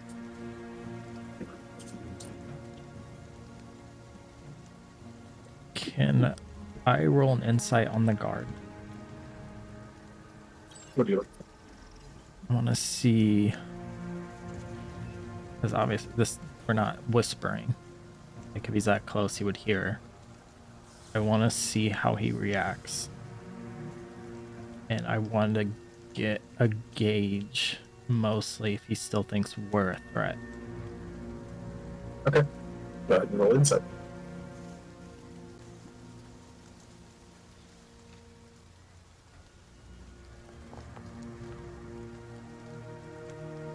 $18.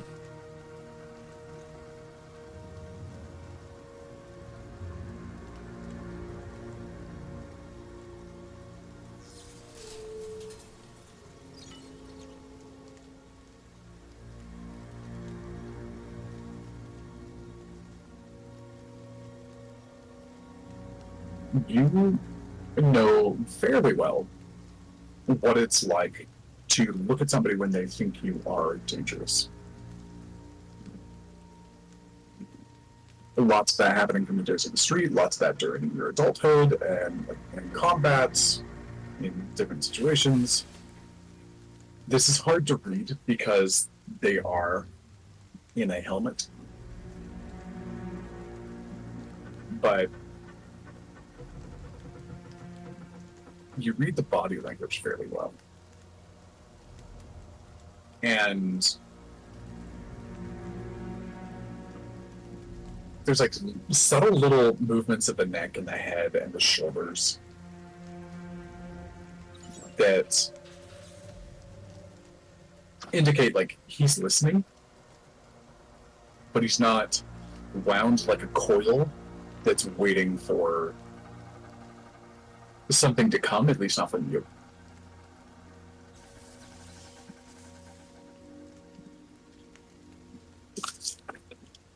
Where are the other 3 guards?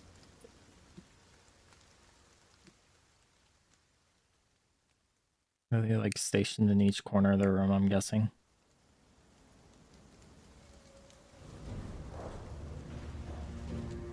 Okay.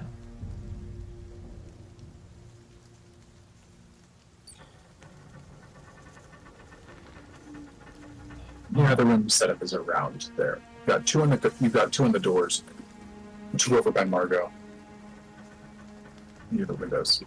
Can I also roll perception?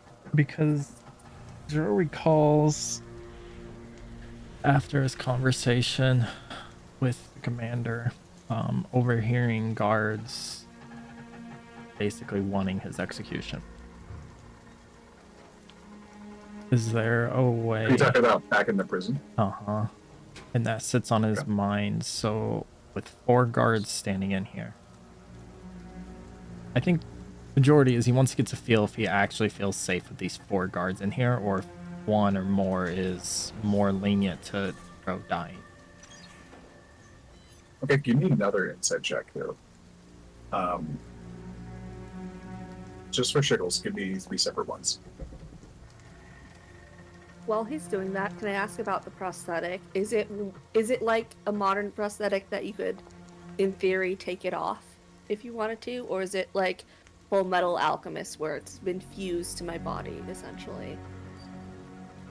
I was definitely leaning towards the FMA style, where it's like it's actually like attached to your nerves and stuff. Yep, that's the correct term. You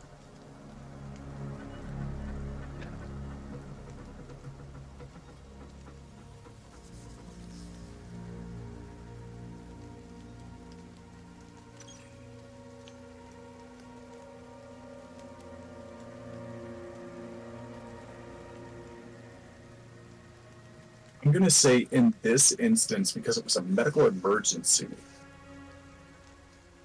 and they had to, and this is kind of above table, the necessary things that they had to do to kind of like stonewall that energy that was trying to take the limb, they had to put in like some like magical deterrents, like damning, because the item itself says you can detach it with ending your attunement to the item. Wait a minute. Let me refresh my memory. I was like, hold Oh, on. no. Okay. That- You can detach or reattach it as an action. It can't be removed against your will. It detaches if you die. I'm saying in this case, because of what they had to do in this emergency situation, this is not a situation where you could just detach it as an action. You could. I forgot about that part. But yeah, I was definitely thinking of it like it's Full Metal Alchemist. Like, you could break it if you wanted, but it's like you have like a. It's not that you just have like a fleshy stump. It's that you have an input that is expecting a limb to go in there now. Mhm. If that makes sense. So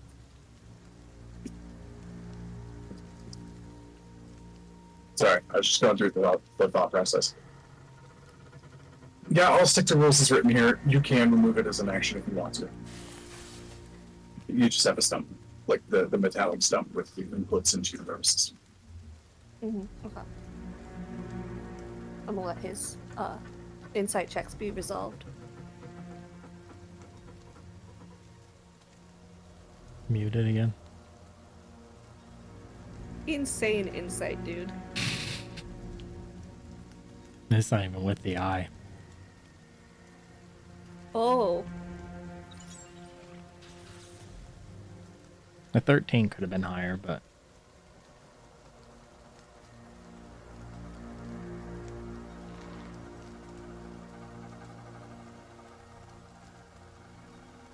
All up, you don't read anything fishy from the guards. okay. Jero's gonna look down at Margot. No crazy actions, right? You're not gonna do anything Margot style.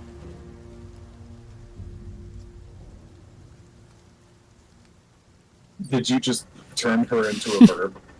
Yeah. Don't do a Margot.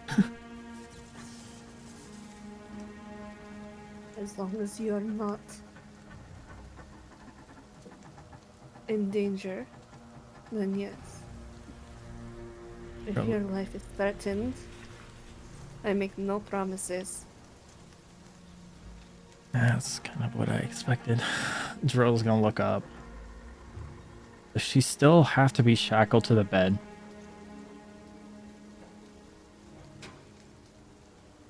You're asking the guard. Just in general to it before.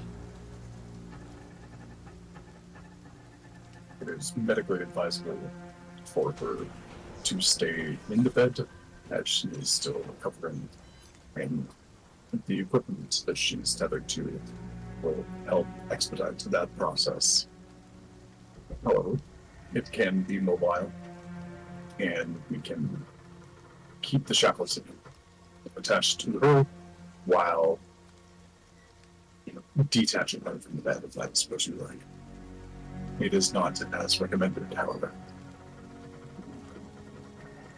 I was gonna look down at Margot. What do you want to do?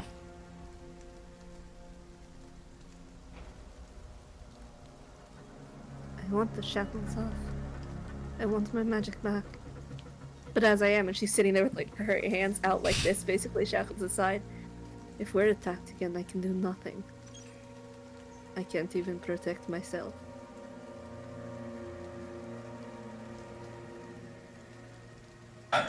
I don't think Drill's gonna look down at his. They're going to let us use magic. But still think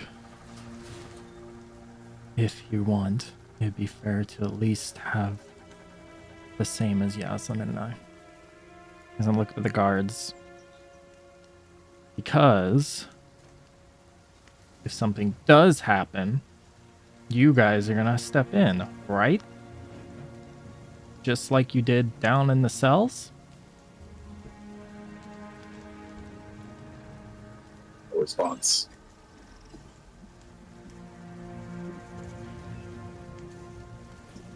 If anything, you're not gonna have to protect yourself, to be fair. He leans into Margot and glances over at Yaslin.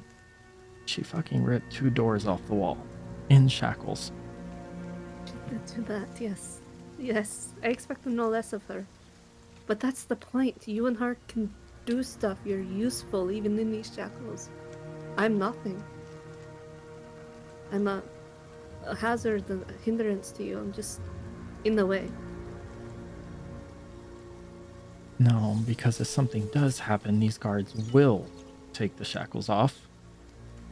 And I think Yaslin would agree with that. As he kind of glances up and makes sure the guards heard that. But we are, like I said, not here to cause problems. And then glances back up at the guards. But we will do what we have to defend ourselves.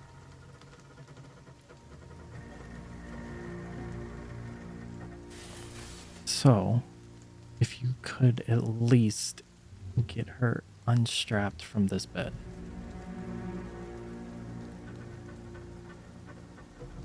Understood. The seeming primary guard, this one comes over and undoes even for you. Reapplies takes it off the prosthetic, takes it off of the bed, and then takes that and attaches it back to the arm with the prosthetic on it. I said that right. And you are mobile, although you're kind of doing the drag around the IV move at the moment. Charlie's gonna look down at Margot. They are right. You need to rest. So don't do anything crazy.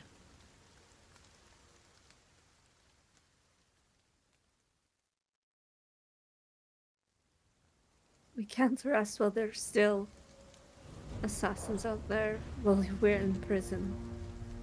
This isn't the time for that. You have I to can't rest. sleep. I can't rest without my magic.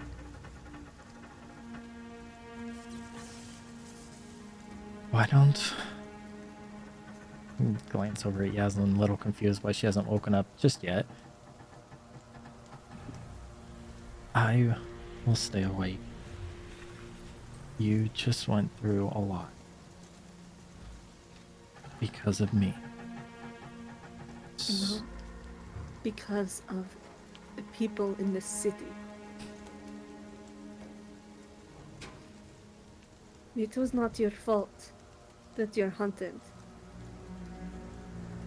It is not your fault what happened. It's their fault for not taking better precautions to secure their prison. It's their fault for being incompetent.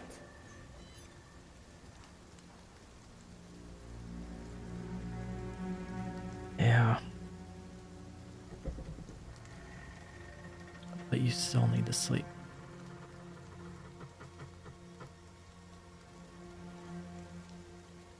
I can't.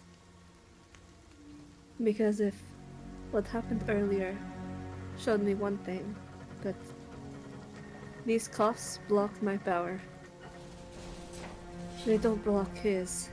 And if I go to sleep, I don't know what he'll do.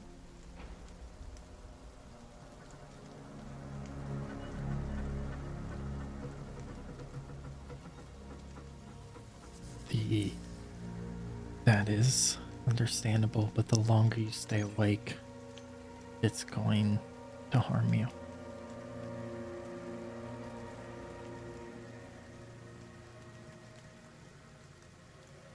And you'll become weaker, and you think the concern of Locke taking over can still be a possibility if you don't sleep.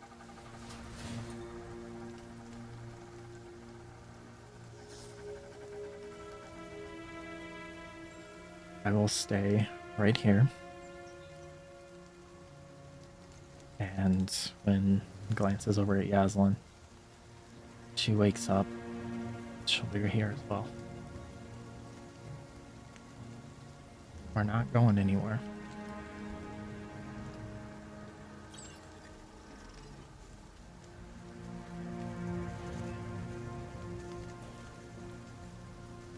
Try. She's gonna kind of curl up into him and try to fall asleep. Can I roll an insight?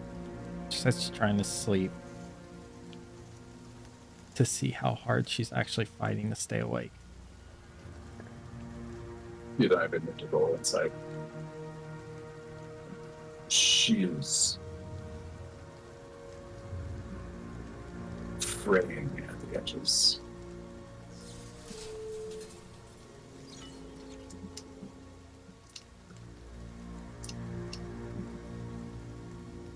Girl's just sitting on the bed. I think sitting to a point where a brother comforting his younger sister and trying anything to help her get to sleep. He is also glancing over and keeping an eye on Yaslin.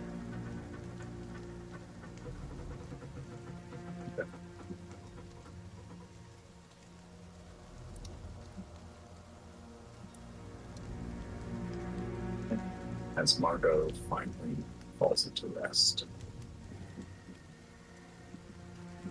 And getting to sleep is almost instant. As the moment you let your mental faculties entertain the possibility of sleep, the dam collapses, and fatigue, the pain, the exhaustion, the stress washes over, and you are out and everyone's. So, it's the day of the trial. We're all beginning to wake up at this point, having had a decent amount of rest. Margot, you can go ahead and take off one of your exhaustions as you sleep deeply, kind of until like mid-morning. And it's around a few hours past sunlight where the trial is about to begin. You guys wake up after your long rest. Warden's nowhere to be seen. And the three of you are still in the guards. A couple of the guards have rotated out as their watch just churns throughout the night. What do you guys do as you await your escorting to the tribe?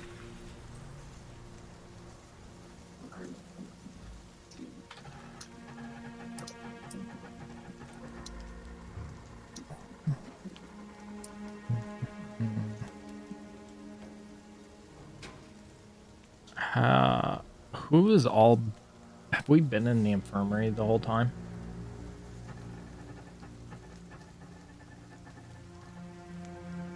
Yes. Who, besides the three of us, who has been in and out of here that we've seen? Two of the guards remain, although based on their shifts, you expect them to also rotate out semi-soon. It's just been your standard guard, and the captain hasn't come in, or no higher ups that we can clock. Oh, I understand it. I understand your question. Yes, before the day really wakes up and is set into motion, the captain does come in for a moment.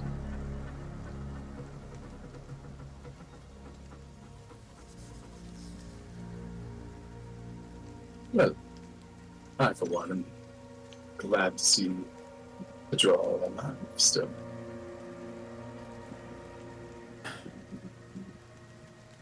Yeah, considering we had to protect ourselves as we were imprisoned. My apologies. They were more capable than expected. Yeah, I would definitely say so.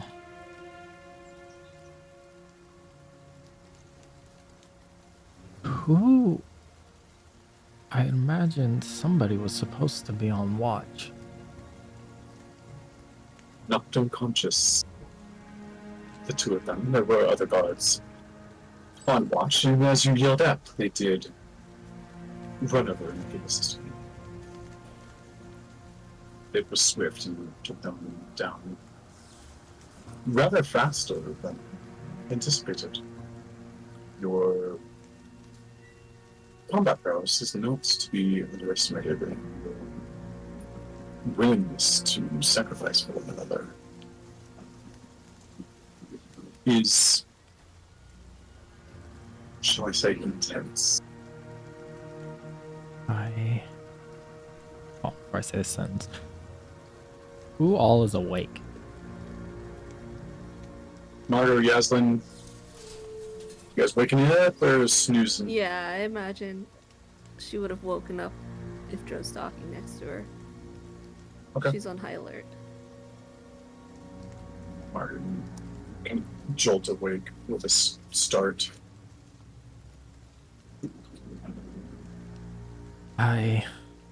Like I told you in that cell,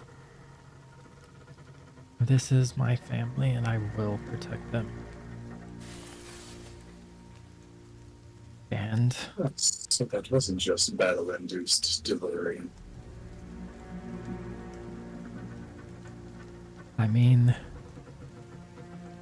I will say there was a point when I thought we were able to escape, but when I noticed that they weren't behind me, the only thing that came to mind was rushing back and making sure they were okay.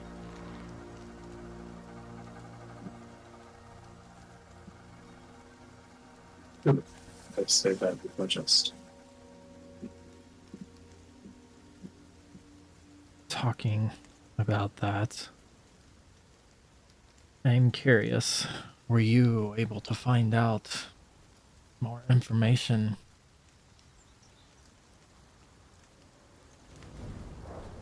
I do apologize, but as you are the primary and sole suspect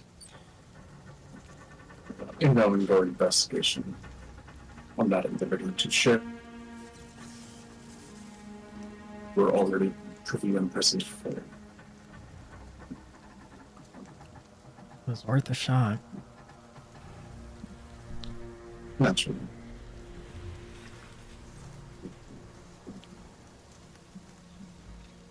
I will say, I'm looking forward to putting this case to bed. It's been a file, the red flag on it. In my desk for far too many years.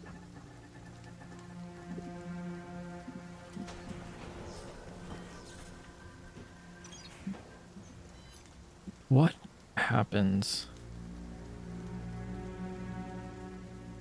if the outcome is what I told you and I walk out?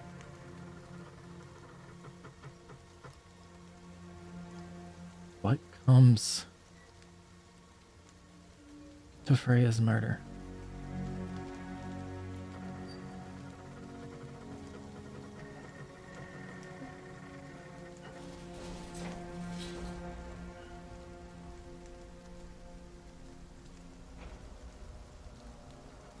It's this way we have.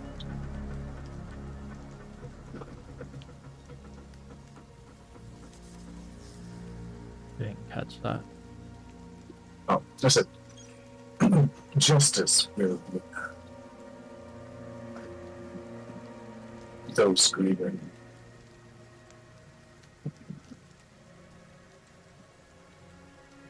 have been thrown back into the painful pit of acid that the subject is. They will get the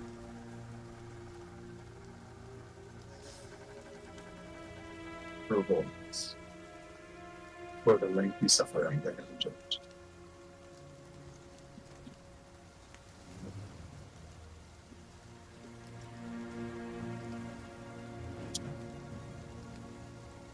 Joe's going to stand up, walk over to the commander.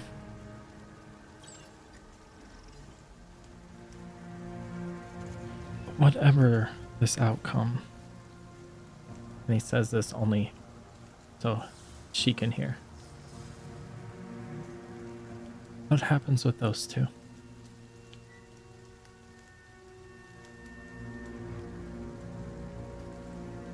Depends on the level of involvement. Some of their charges are to be. Many minor charges are supposed to be filled.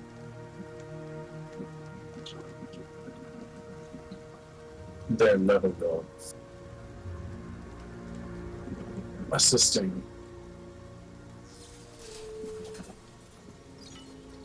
in known criminal could certainly see them to some time or something else to be able to pay them in which the assistant.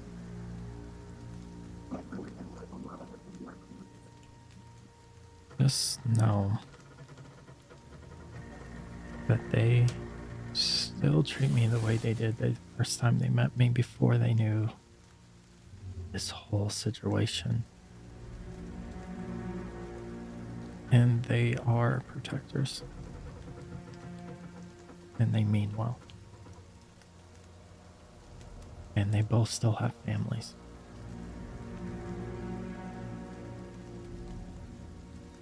So did the men.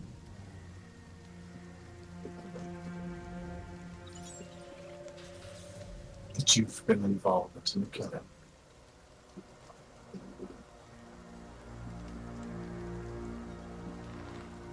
Joe's gonna kind of have a puzzled look on his face.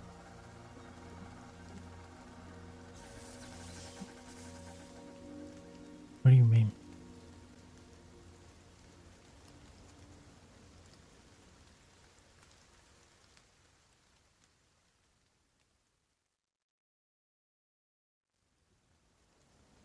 stares for a moment.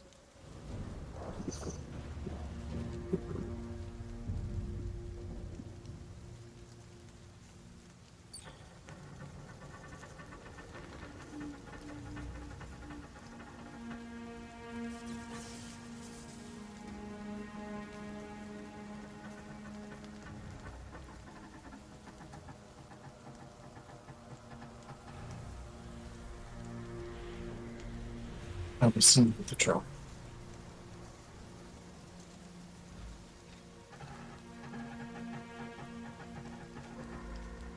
Best prepare yourself, Drew. I understand the last few days have been treacherously difficult for you. Today will be no different. On a scale of difficulty reversed.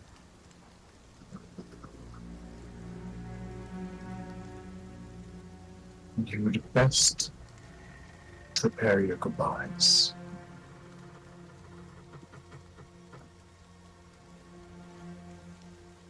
In case of a less than favorable outcome from this report.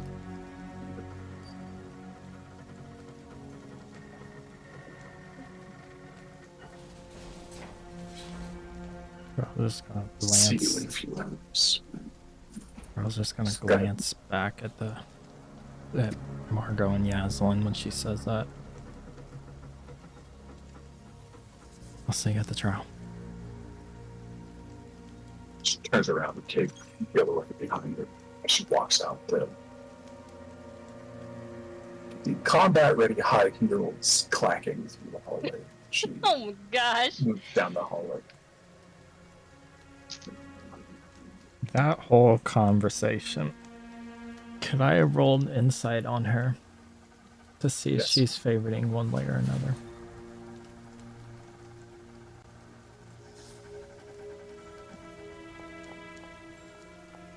God damn.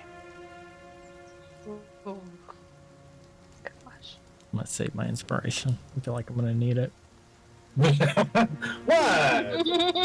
You think you're gonna be like Whatever. judged and Whatever you grilled? mean. Next scene's easy. Don't worry about it.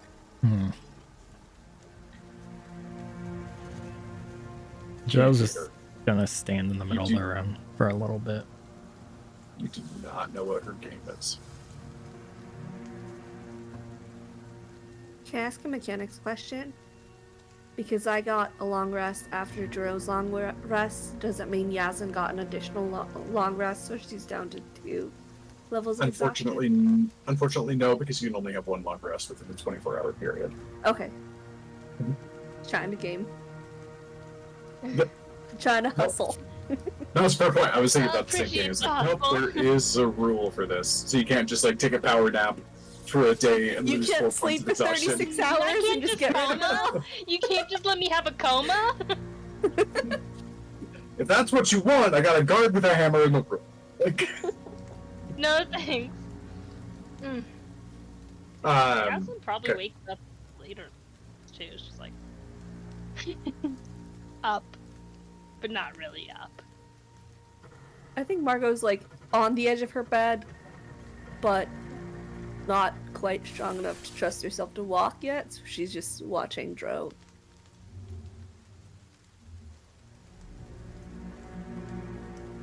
After standing there for a little bit, after she walks out. Yaslin, you said you're still asleep, right? He's still asleep, yeah. Okay. Joe's gonna walk. Leave her alone. Let her sleep. Joe's gonna walk over to Margot.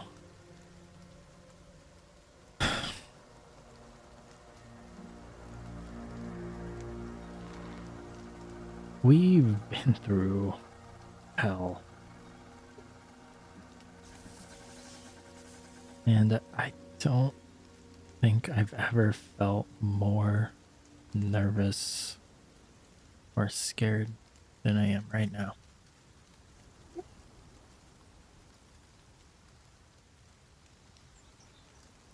Whatever outcome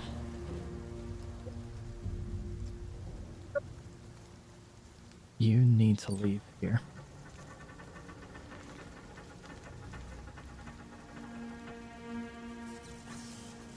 I'll not leave without you and Yasla. Trust me, I'm going to fight and use every last resource I have to walk out here with you.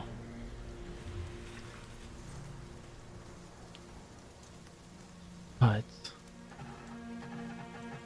if it doesn't work, promise me, both of you, will not cause any more problems here and just leave.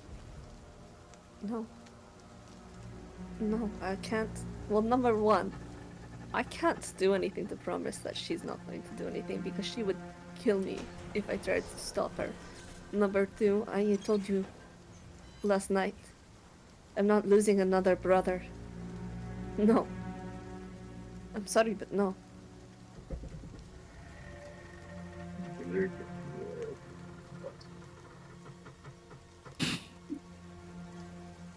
Margaret, you hear kind of like an echo in the back room. What did he say? I couldn't hear it, sorry. Big red button. Mm.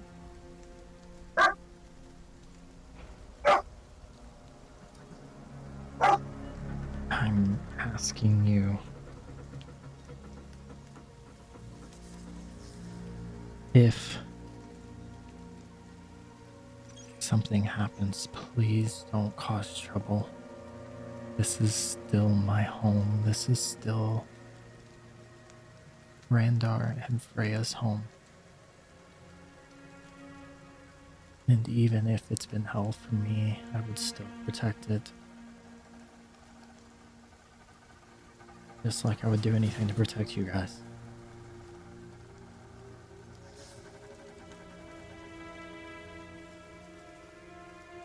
So, Drew, I can't promise that I'll be able to keep control if something happens to you.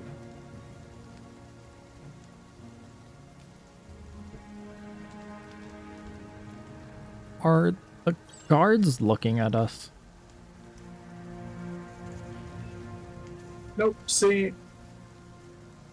Well, give me a perception check.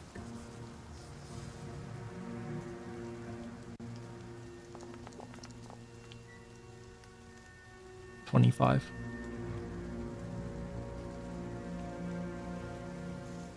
Nobody is looking at you. They're all like straightforward, keeping your eyes kind of like on the space around them. Lots of peripheral vision, at least what can be seen throughout the vision or the visor. And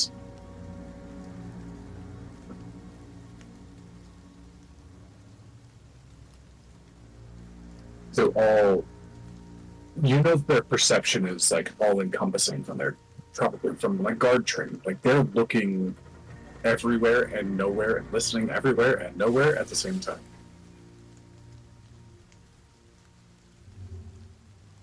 Okay.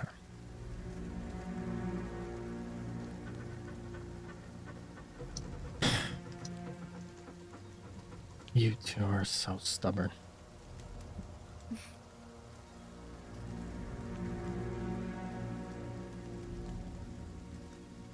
Then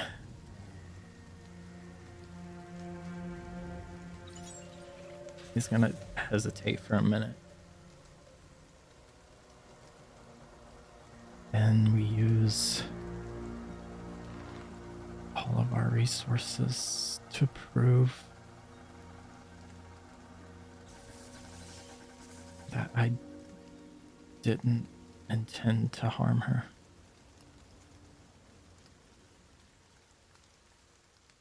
There has to be someone, something that can tell Like the girl, she looked at into the echo. Can that spell or similar spells not be used to confirm? You know more. I don't know. No Just- one For a knew. city of magic, they sure are not very bright. Most of them, if not all of them, didn't know Echo even existed. Oh, but there are spells that can divine the past. There should be some spells they can use. They have the most powerful wizards in all of the nation here in this city. There are none who can't tell exactly what happened. Then what? I throw Echo in the line of fire?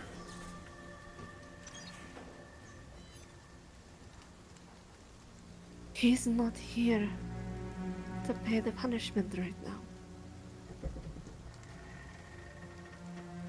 And it wasn't you who deserves the punishment. It was him.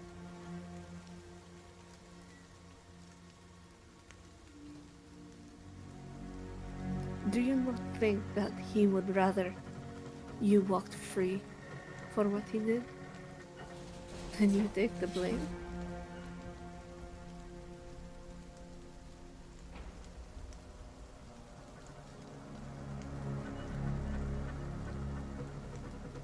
He would probably call me some sort of name and probably agree with you. You did nothing wrong. You have no crime here.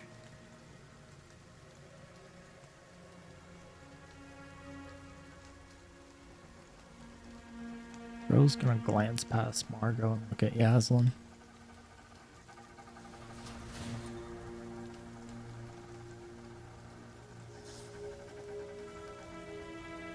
What do you think she'll do if the outcome's bad?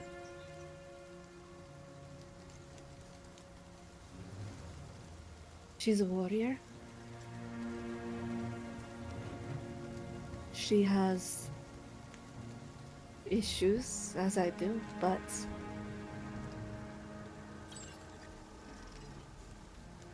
it could go either way, I think. She was raised in a very different culture than I. She may accept the justice as what it is, or she may let loose the beast within. I think under different circumstances,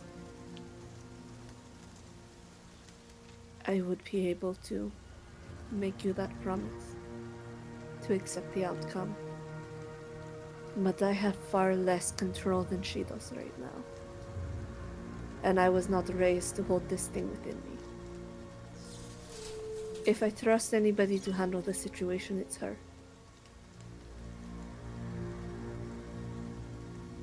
But there is more to your relationship that I don't know. You've known each other far longer.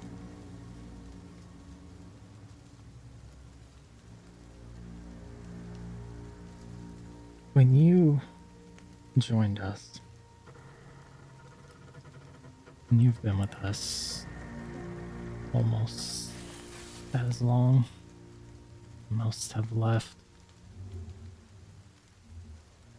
When you look at us, what do you see?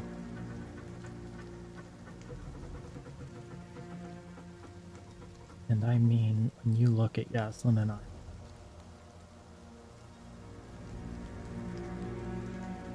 For me, I see a brother and sister. Family.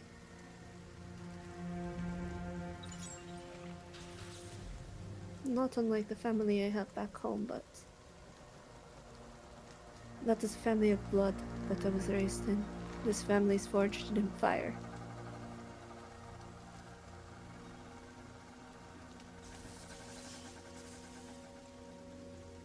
Dro has not dropped his gaze from Yaslin.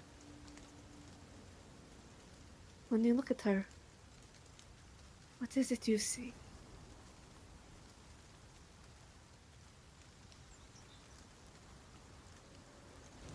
kind of smile. I see a promise kept.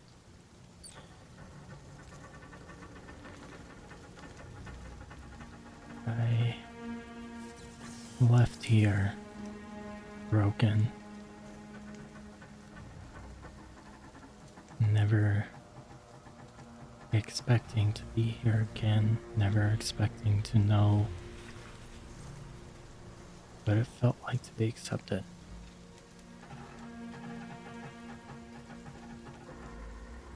And then I met her.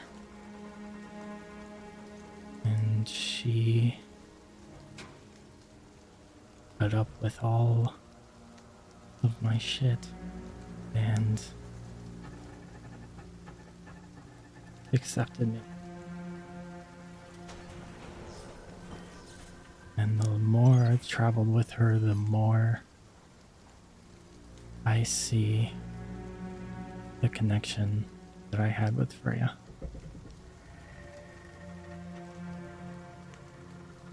And it terrifies me.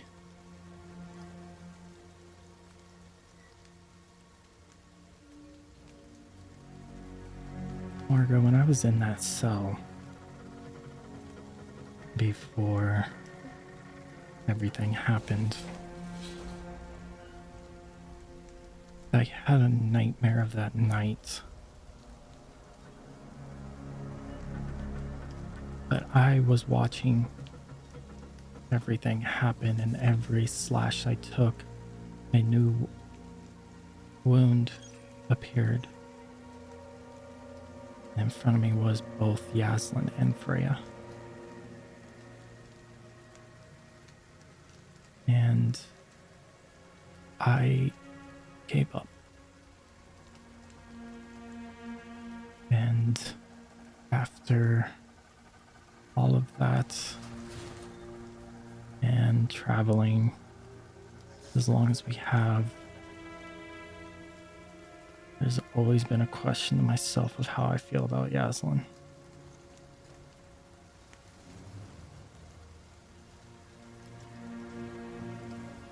And I think it's the same of how I felt about Freya. But I'm too scared to tell her.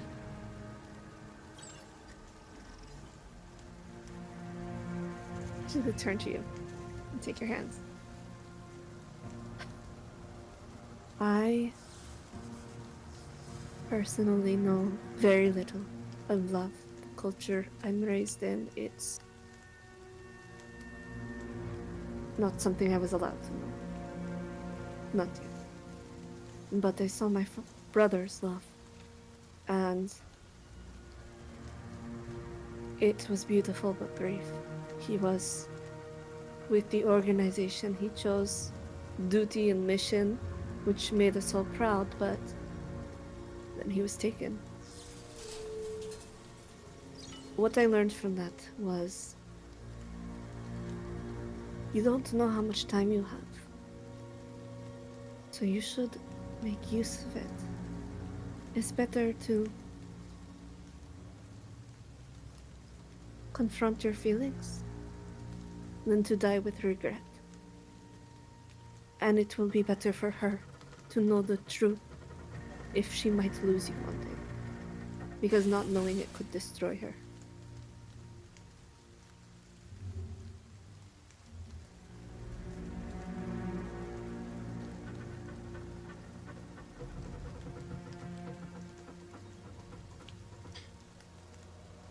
Is this what it's like to have a sister? I'm usually far more irritating and less philosophical, but yes. I'm not gonna disagree on that.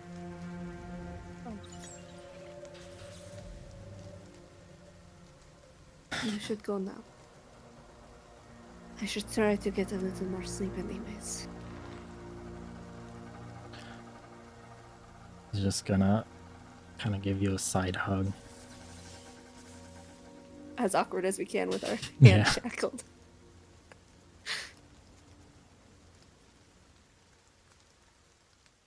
He'll start to say something and then he'll just stop. And then he'll let you lay down. He's going to walk over to Yaslin's bed.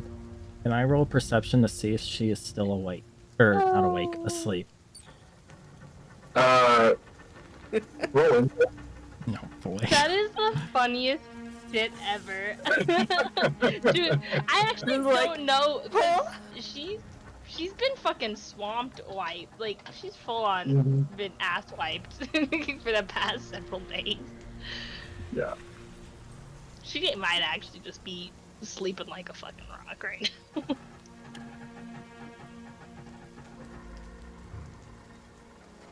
12. She seems very out of it. Like, she's in heavy sleep, it seems like.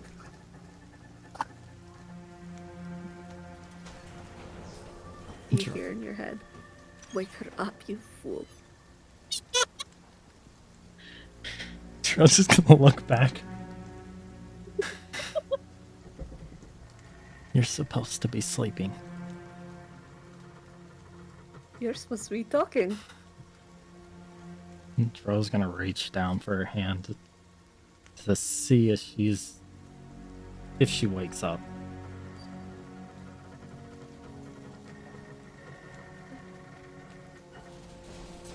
I think you're Richard. Right. Yaslin, would you respond? Just something like that. I think the thing is she's been the first night that they were essentially captured, she was dead on her feet. She wasn't even on her feet. She was getting carried. And so the whole night in the jail cell she slept dead like a rock. And then all of this stuff happened and the assassination and she was running on pure adrenaline. And so the moment she was able to get that second sleep, she totally took it. And so she's kind of gotten some of that exhaustion out. And I think off of that, before it was like a very dead sleep, just her body was fully recuperating. And now what's kind of recuperating is her mind. And I think the one place she goes when she sleeps normally is inside herself. But what's happened is what was once familiar to her is completely warped and unfamiliar. And so while they were talking, she was sort of kind of in this dreamish state, looking at herself. And I think the one thing she feels, other than this weird shattered emptiness, is this deep set rage. Something that wants revenge.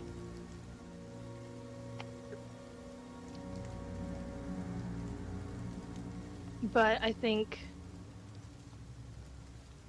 someone touching her does bring her back to some, holds her back from herself, and she slowly does begin to wake up.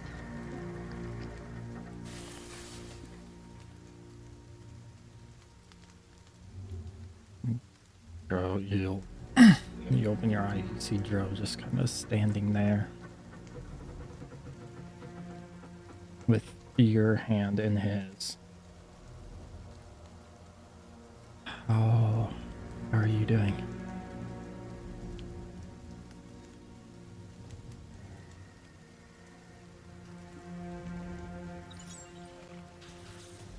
She takes a moment. Alive?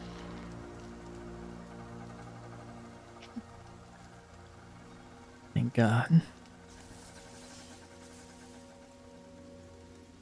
He's trying to put on a calm demeanor very poorly.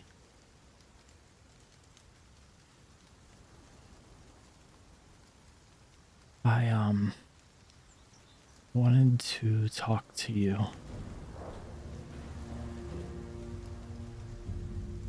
and ask, with everything that's happened and with what could happen today, what happens if the outcome is I don't leave here with you guys?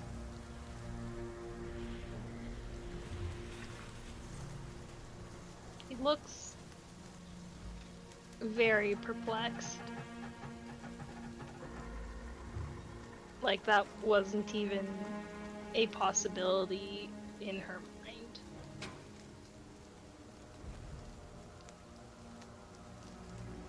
What exactly do you mean by that? What happens if they believe that I am responsible for Freya's death?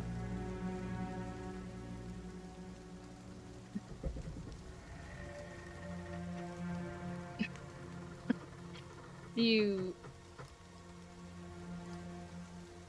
want my honest, blunt opinion?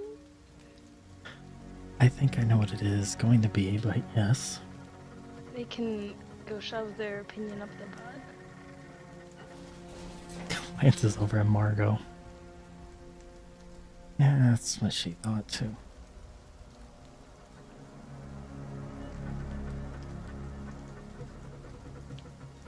But if that happens, do you guys have to leave here?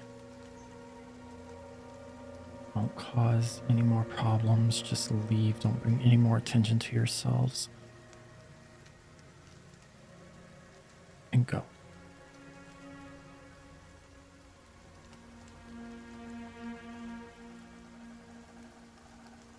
Where would we go?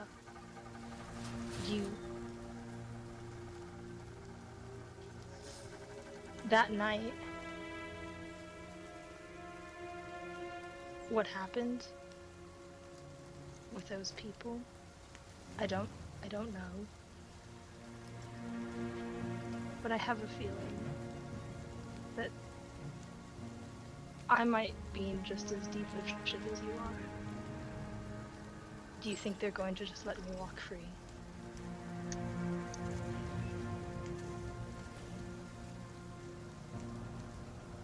Do you think they'll let Margot walk free? No, The only one not here right now is Warden. Where the fuck is he? I don't know. He said he had to go talk to some people.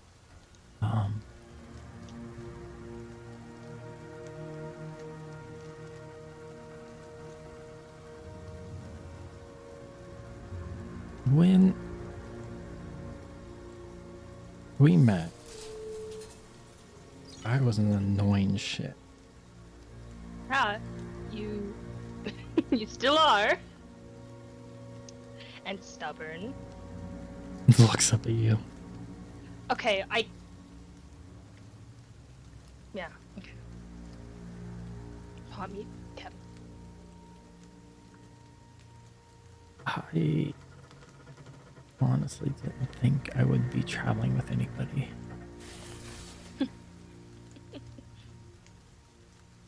Let alone people I've grown close to. People I consider my family now.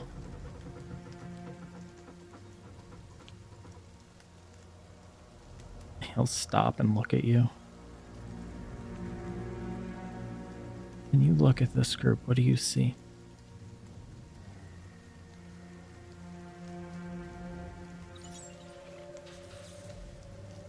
Well, she stops, I suppose.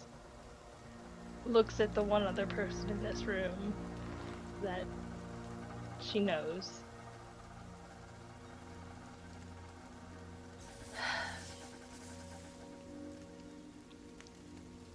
A second? No. A third family.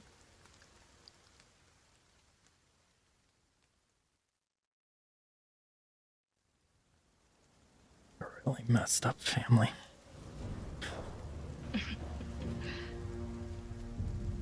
Yeah.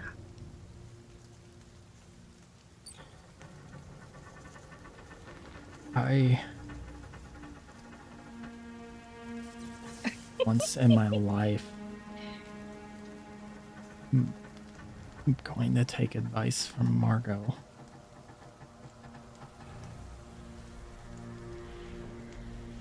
You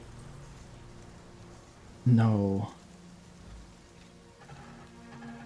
and I hope you would know how close I was with Freya. I believe I do.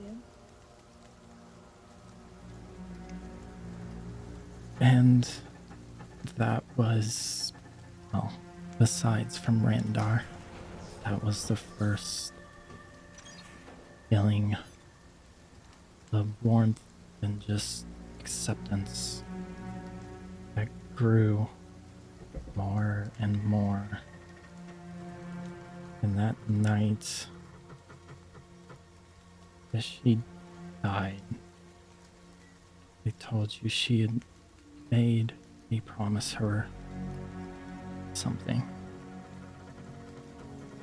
And at the time, I didn't really understand how I would fulfill that promise. And the more that I've spent here back home has opened my eyes to the fact that I did love Freya. And her promise was to find someone to fill that spot. And Dro won't look at you in the eyes. If something does happen and I don't leave here, I want you to know that you have filled that spot.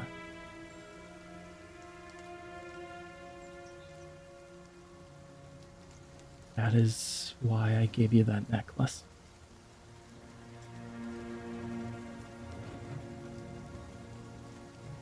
And Dro's just staring at the ground.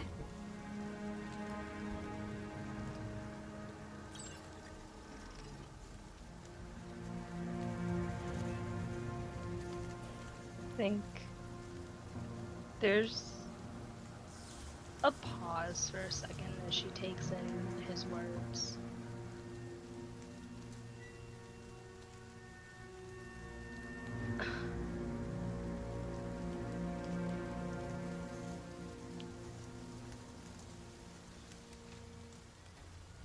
I am undeserving of that spot in your heart.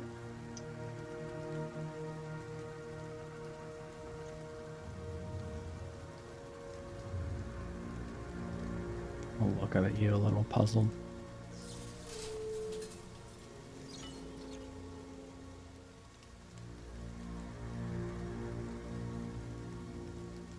What do you mean?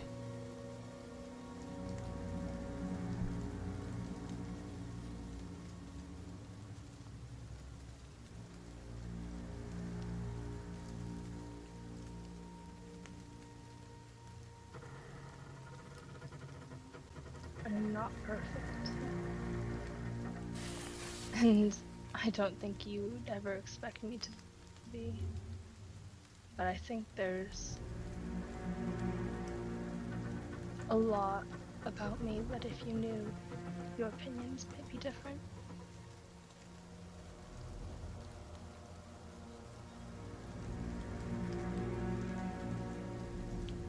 I'll kind of give like a little grin. You're right about one thing, but it kind of goes for all of us. None of us are perfect. I mean, she made a deal with a tree.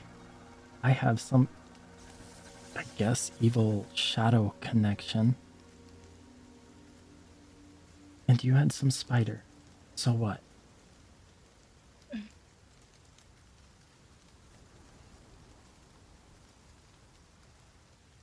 And the one thing that you're wrong about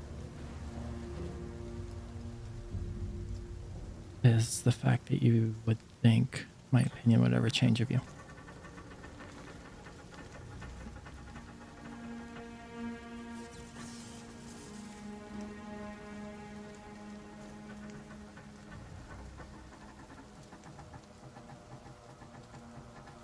Joe's gonna sit on the side of the bed now so he's not awkwardly standing.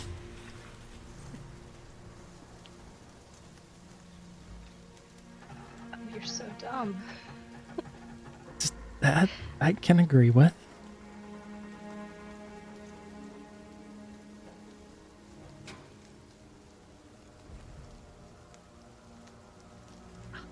But I've told you that the people I care for, I do for a reason. And most of my life, I was alone. I was abandoned by my parents for reasons unknown to me. And I still dream of why. And knowing where they are, preventing myself from just rushing there. And I honestly thought it was because I have a duty, but no, it's because of you.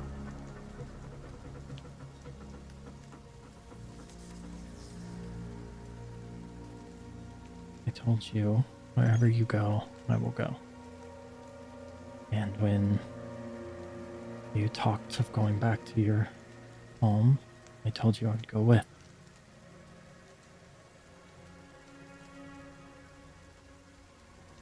So trust me when I say my opinions of you is never going to change, just like my opinions.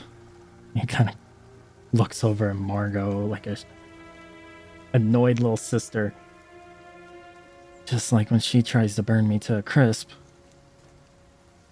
I'd still protect her. And I will protect you.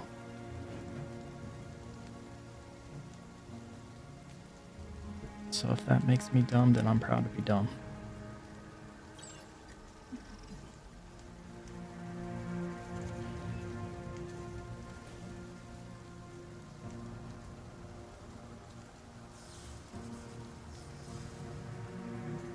While we're talking, can I take a look and see if I can see if Margot is actually sleeping? Oh, Marcus. Dropping the fuck out of us. Marco, are you stupid? Marco. Give me an insight check, Drew. Oh my god. Hey, no. Oh, the big brother knows when the little sister's messing. Ain't no way I'm asleep. She's listening to Ain't no every way. goddamn word. Every word. And she's just smiling like a goon while she's like turning I away from you imagine guys. her back's to them, Yeah. like she's rolled the other way. Oh yeah. The guard like- next to her sees a stupid smile on her face. And, like, Marco, you see him see you, and he just gives you a little. Oh my gosh! Oh my gosh, the conspiring. Rose gonna Under his breath. Under his breath, so hopefully only Marco hears. I didn't even hear Says- that. He says, Yeah, I didn't even hear that. "This is some good stuff." I'm gonna roundhouse kick this fucking guard.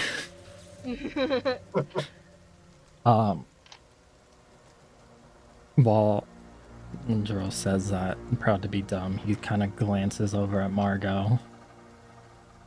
Looks over at Yaslin, motions towards Margot. Someone's not very good at eavesdropping. He kind of glances over as well. Seeing that her back is completely turned to them, she looks back to Dro. She leans towards him and she'll give him a kiss and whisper in his ear. And you're an even bigger fool than that for thinking I will let them take your freedom. Joe just kind of stops.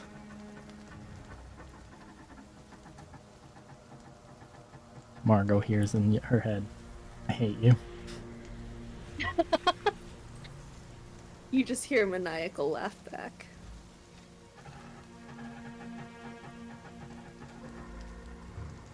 And Joe's just gonna sit there. And I think he puts his arm around Yaslin and just holds her. I think after everything they've been through, she's definitely just thinking in. For once, in what probably feels like a really long time to her, she doesn't have to be the strong one.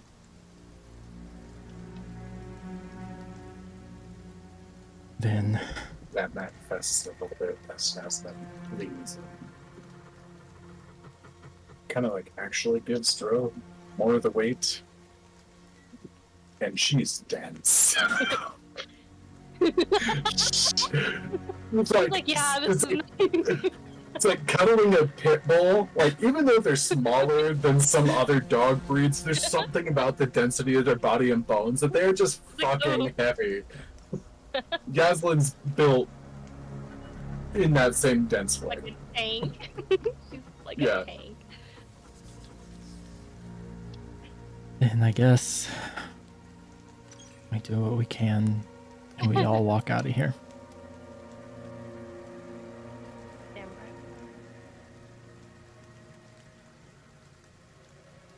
And Dro like being what's Dro going breaks the awkwardness. And hope Warden comes through even if he's drunk. What? That actually, that is an excellent question. I have been asleep a lot. What exactly is Warden doing? I saw him briefly as I was breaking down cells. I think I heard him He shout once or twice. He'd left with the commander for a bit and then came back and told me that he was going to go talk to people to help. No. And he believed that I was innocent. But he was kind of drunk too, so I don't know with him if that's good or bad at this point. But I'm hoping, if I remember correct, he asked where the wizard towers were as he was leaving. And I asked him if he'd ran into Randar to let him know that the meeting me and him were supposed to have might be delayed. You gonna like kick your ass for being in jail? For a minute, you feel Dro just tense up. Yeah. Okay. Okay.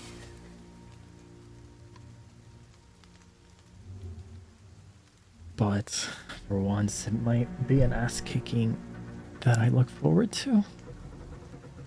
That means I walk out of here.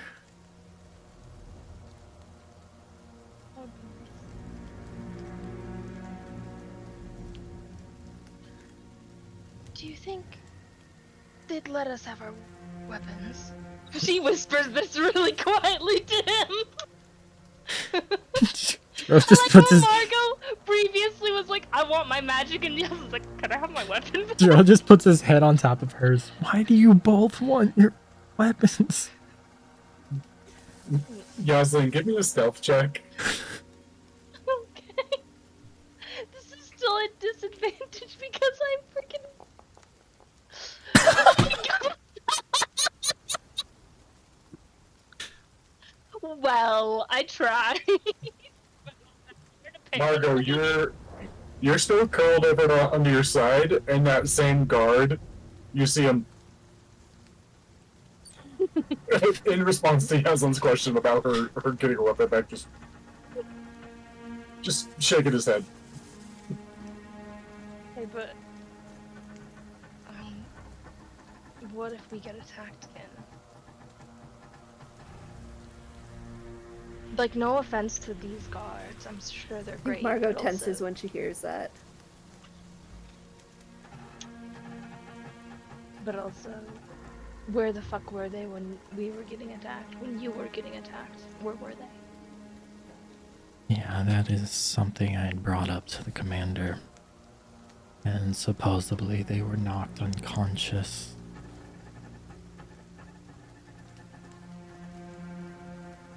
I don't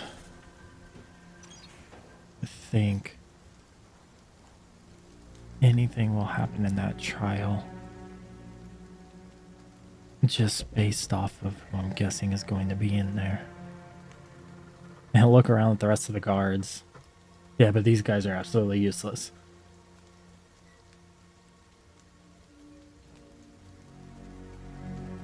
But You hear like a, hey, do you know it's true? 1 second. What is happening? Okay, my ping is back. It literally, my internet just died.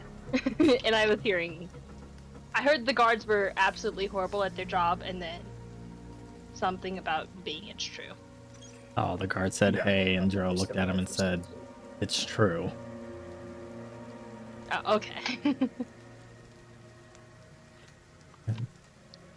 To be fair, I mean,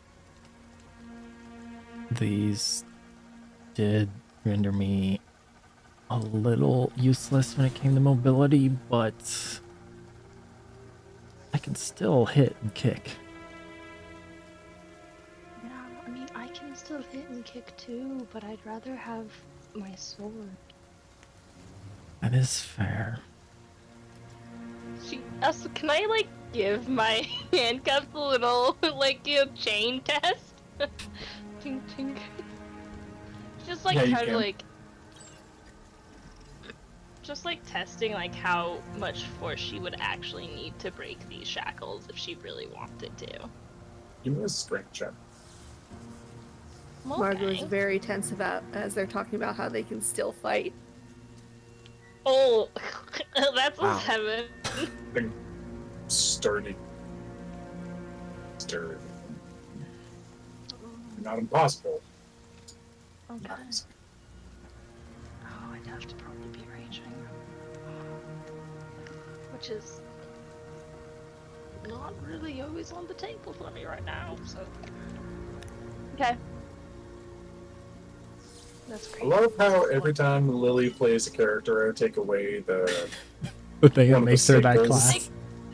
One of the Of the things, you know, class. like literally, I'm a barbarian who right now. So what am I? Like, a nerfed fighter? previously a thief who was afraid to steal, or a rogue who was afraid to be a thief. Now a barbarian who cannot barbarian. Mm-hmm.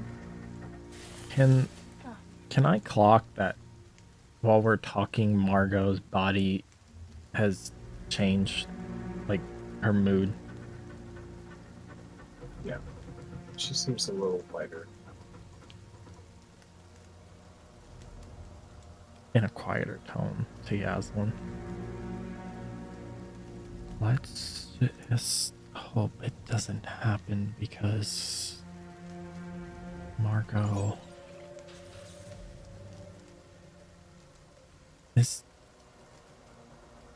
honestly terrified that she can't help. And we saw what lengths she went through just to help us down in the cells.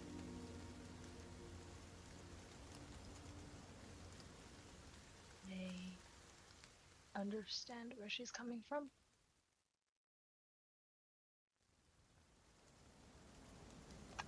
And I told her Wait, protector.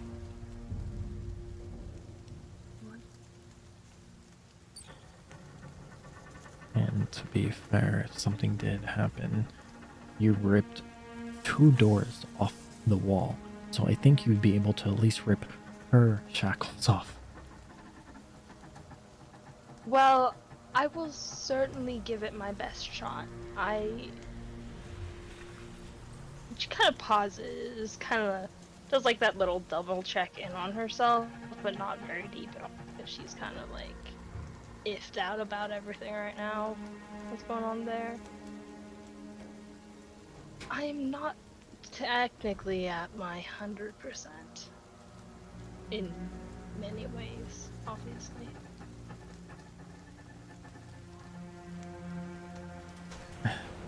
I understand that. He's gonna look up at the guard that is standing awkwardly next to them. How much time until we're escorted out of here?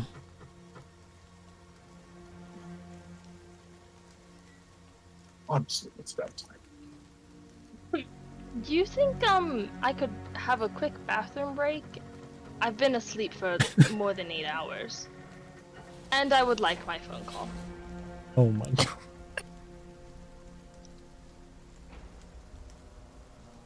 Right before court, yes.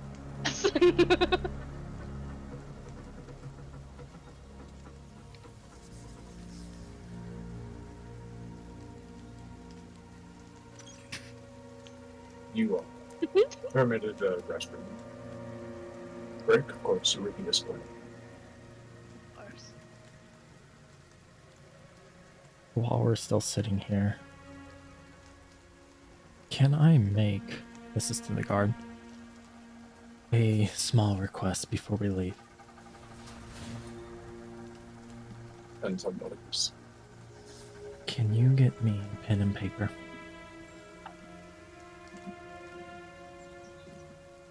Oh, the Takes old-fashioned some- phone call. Takes a moment. Brings you a paper and quill. I think Margot rolls over at that. A little frustrated she didn't get her paper until when she asked.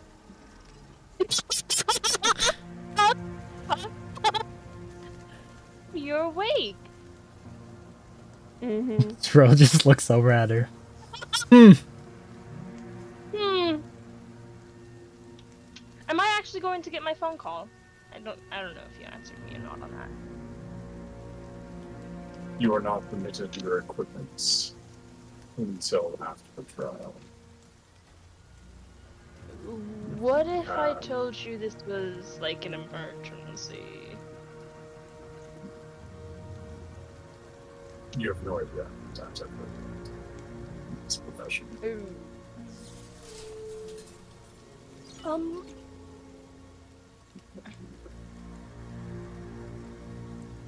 Like thinks of a way to put this without freaking totally outing herself as a potential nuclear bomb.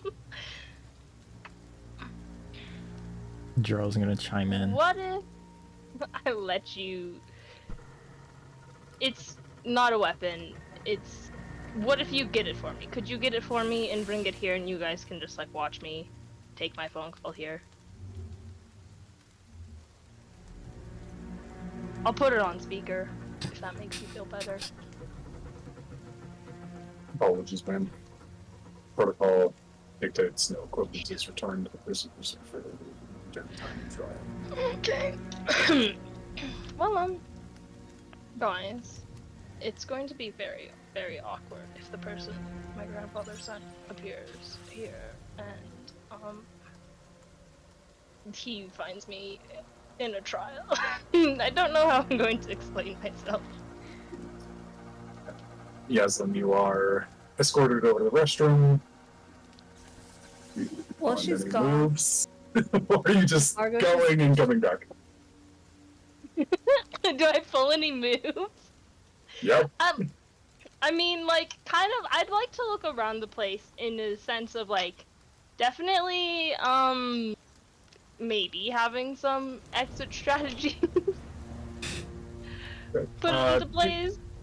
Give me a perception check as you're like eyes darting, trying to take things in. I'm looking Since around. this is essentially the first time you've been conscious while moving around in here.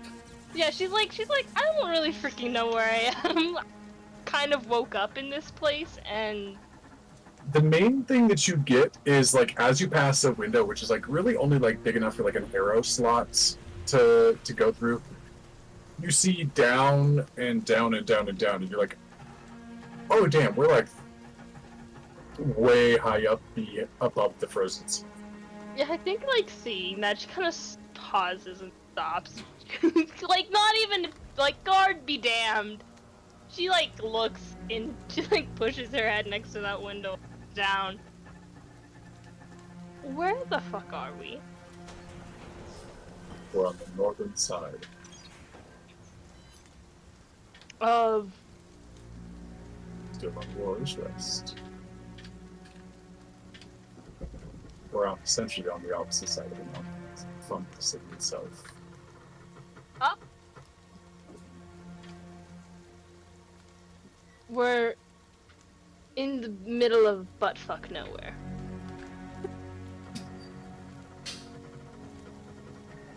More like regular fun.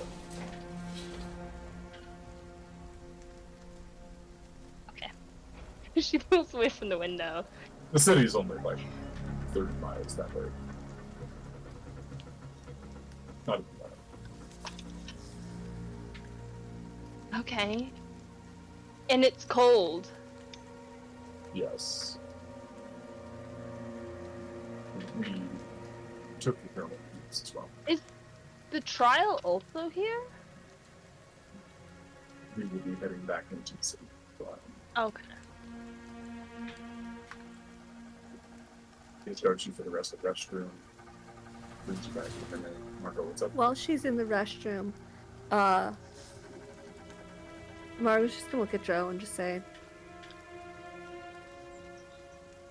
if I lose control, if something happens, I need to be able to fulfill my end of my bargain.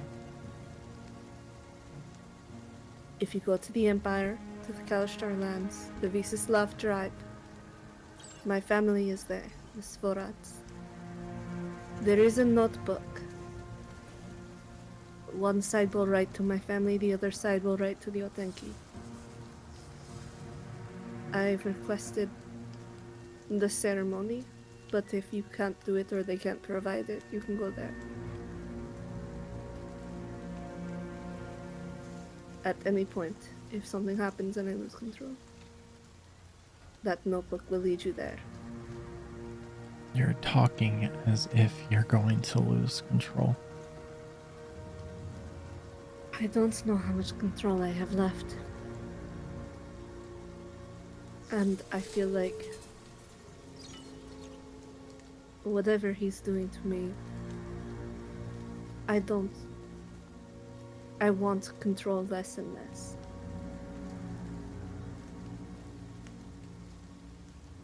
I may not be myself for much longer, but I will see you through this. And I'm happy that you did what I suggested and that you have her now. Just gives you a look like, shut up. Hey. You guys You- haven't gathered post time. You realize that I told Yaslin I would go back to her home with her. And I will do the same with you. We are walking out of here together. We are walking out of here. That's for sure.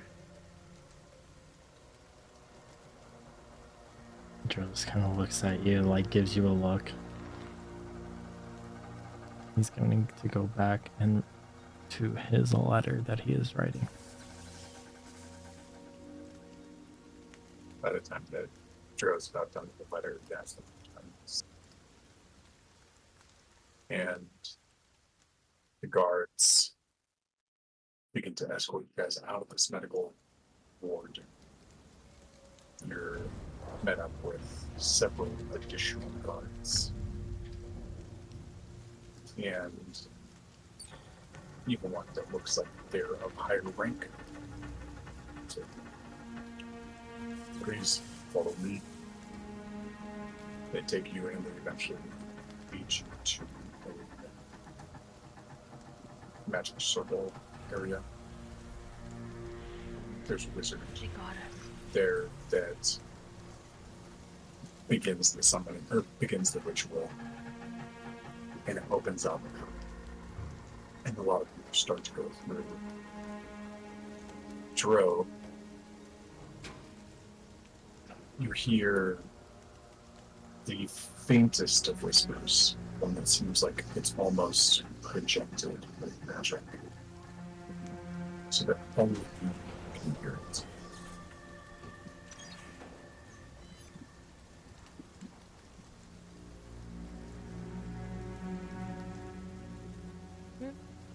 But that's darkest when the crescent is unpresent.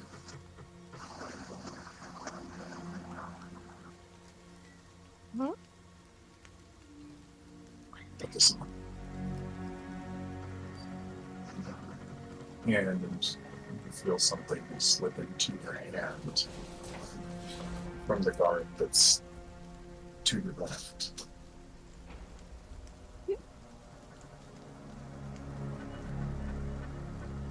This is shaped of a ring.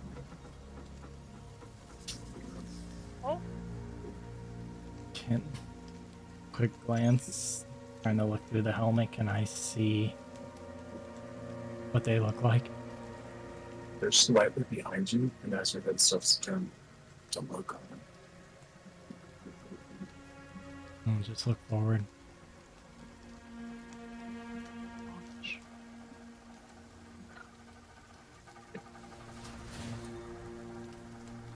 You put on the ring. Yeah. You slip it onto your hand and feel it quickly, like, just tighten down to fit your ring size. As people start going for the portal.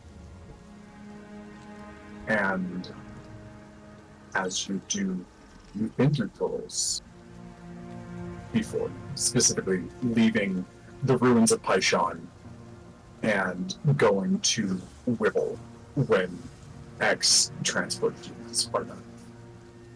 It was kind of like this yanking forward stretching motion.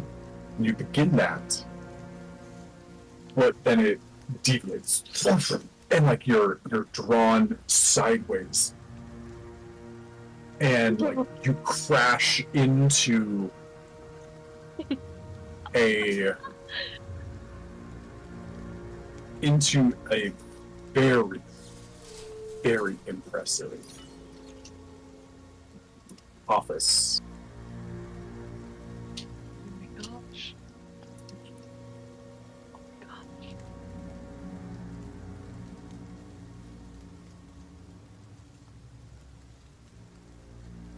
And the office is massively ornate. It is possibly the most beautifully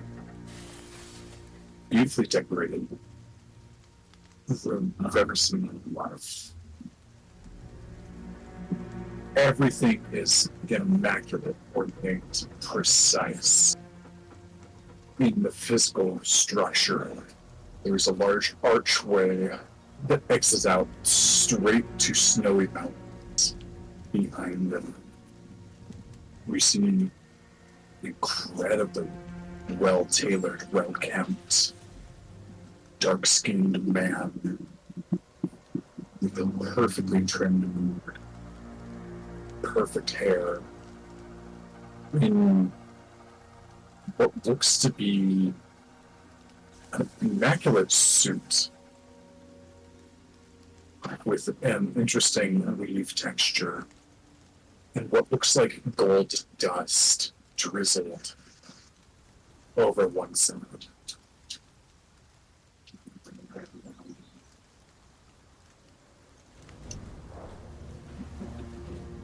there is also an element of chaos as there is raw magical moments and trinkets and things warping and flitting in and out of space. Portions of his desk are on fire. There's billowing clouds that naturally form and dissipate into the air around this man's office.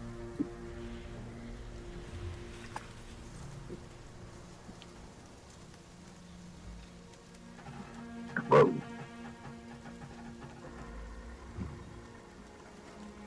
I think it's about high time that we have a one-on-one chat before I return to the destination. I know who this is, right? You've never met this person. You've never seen this person. You've never heard a description Do I know of this who he's person. with, though? You know, based on just the presentation of Bone, you don't think it could be anybody else. You've only ever heard of him as a whisper. Yeah. I guess my message to Randar about our meeting doesn't matter now. You would not be sitting on the sidelines.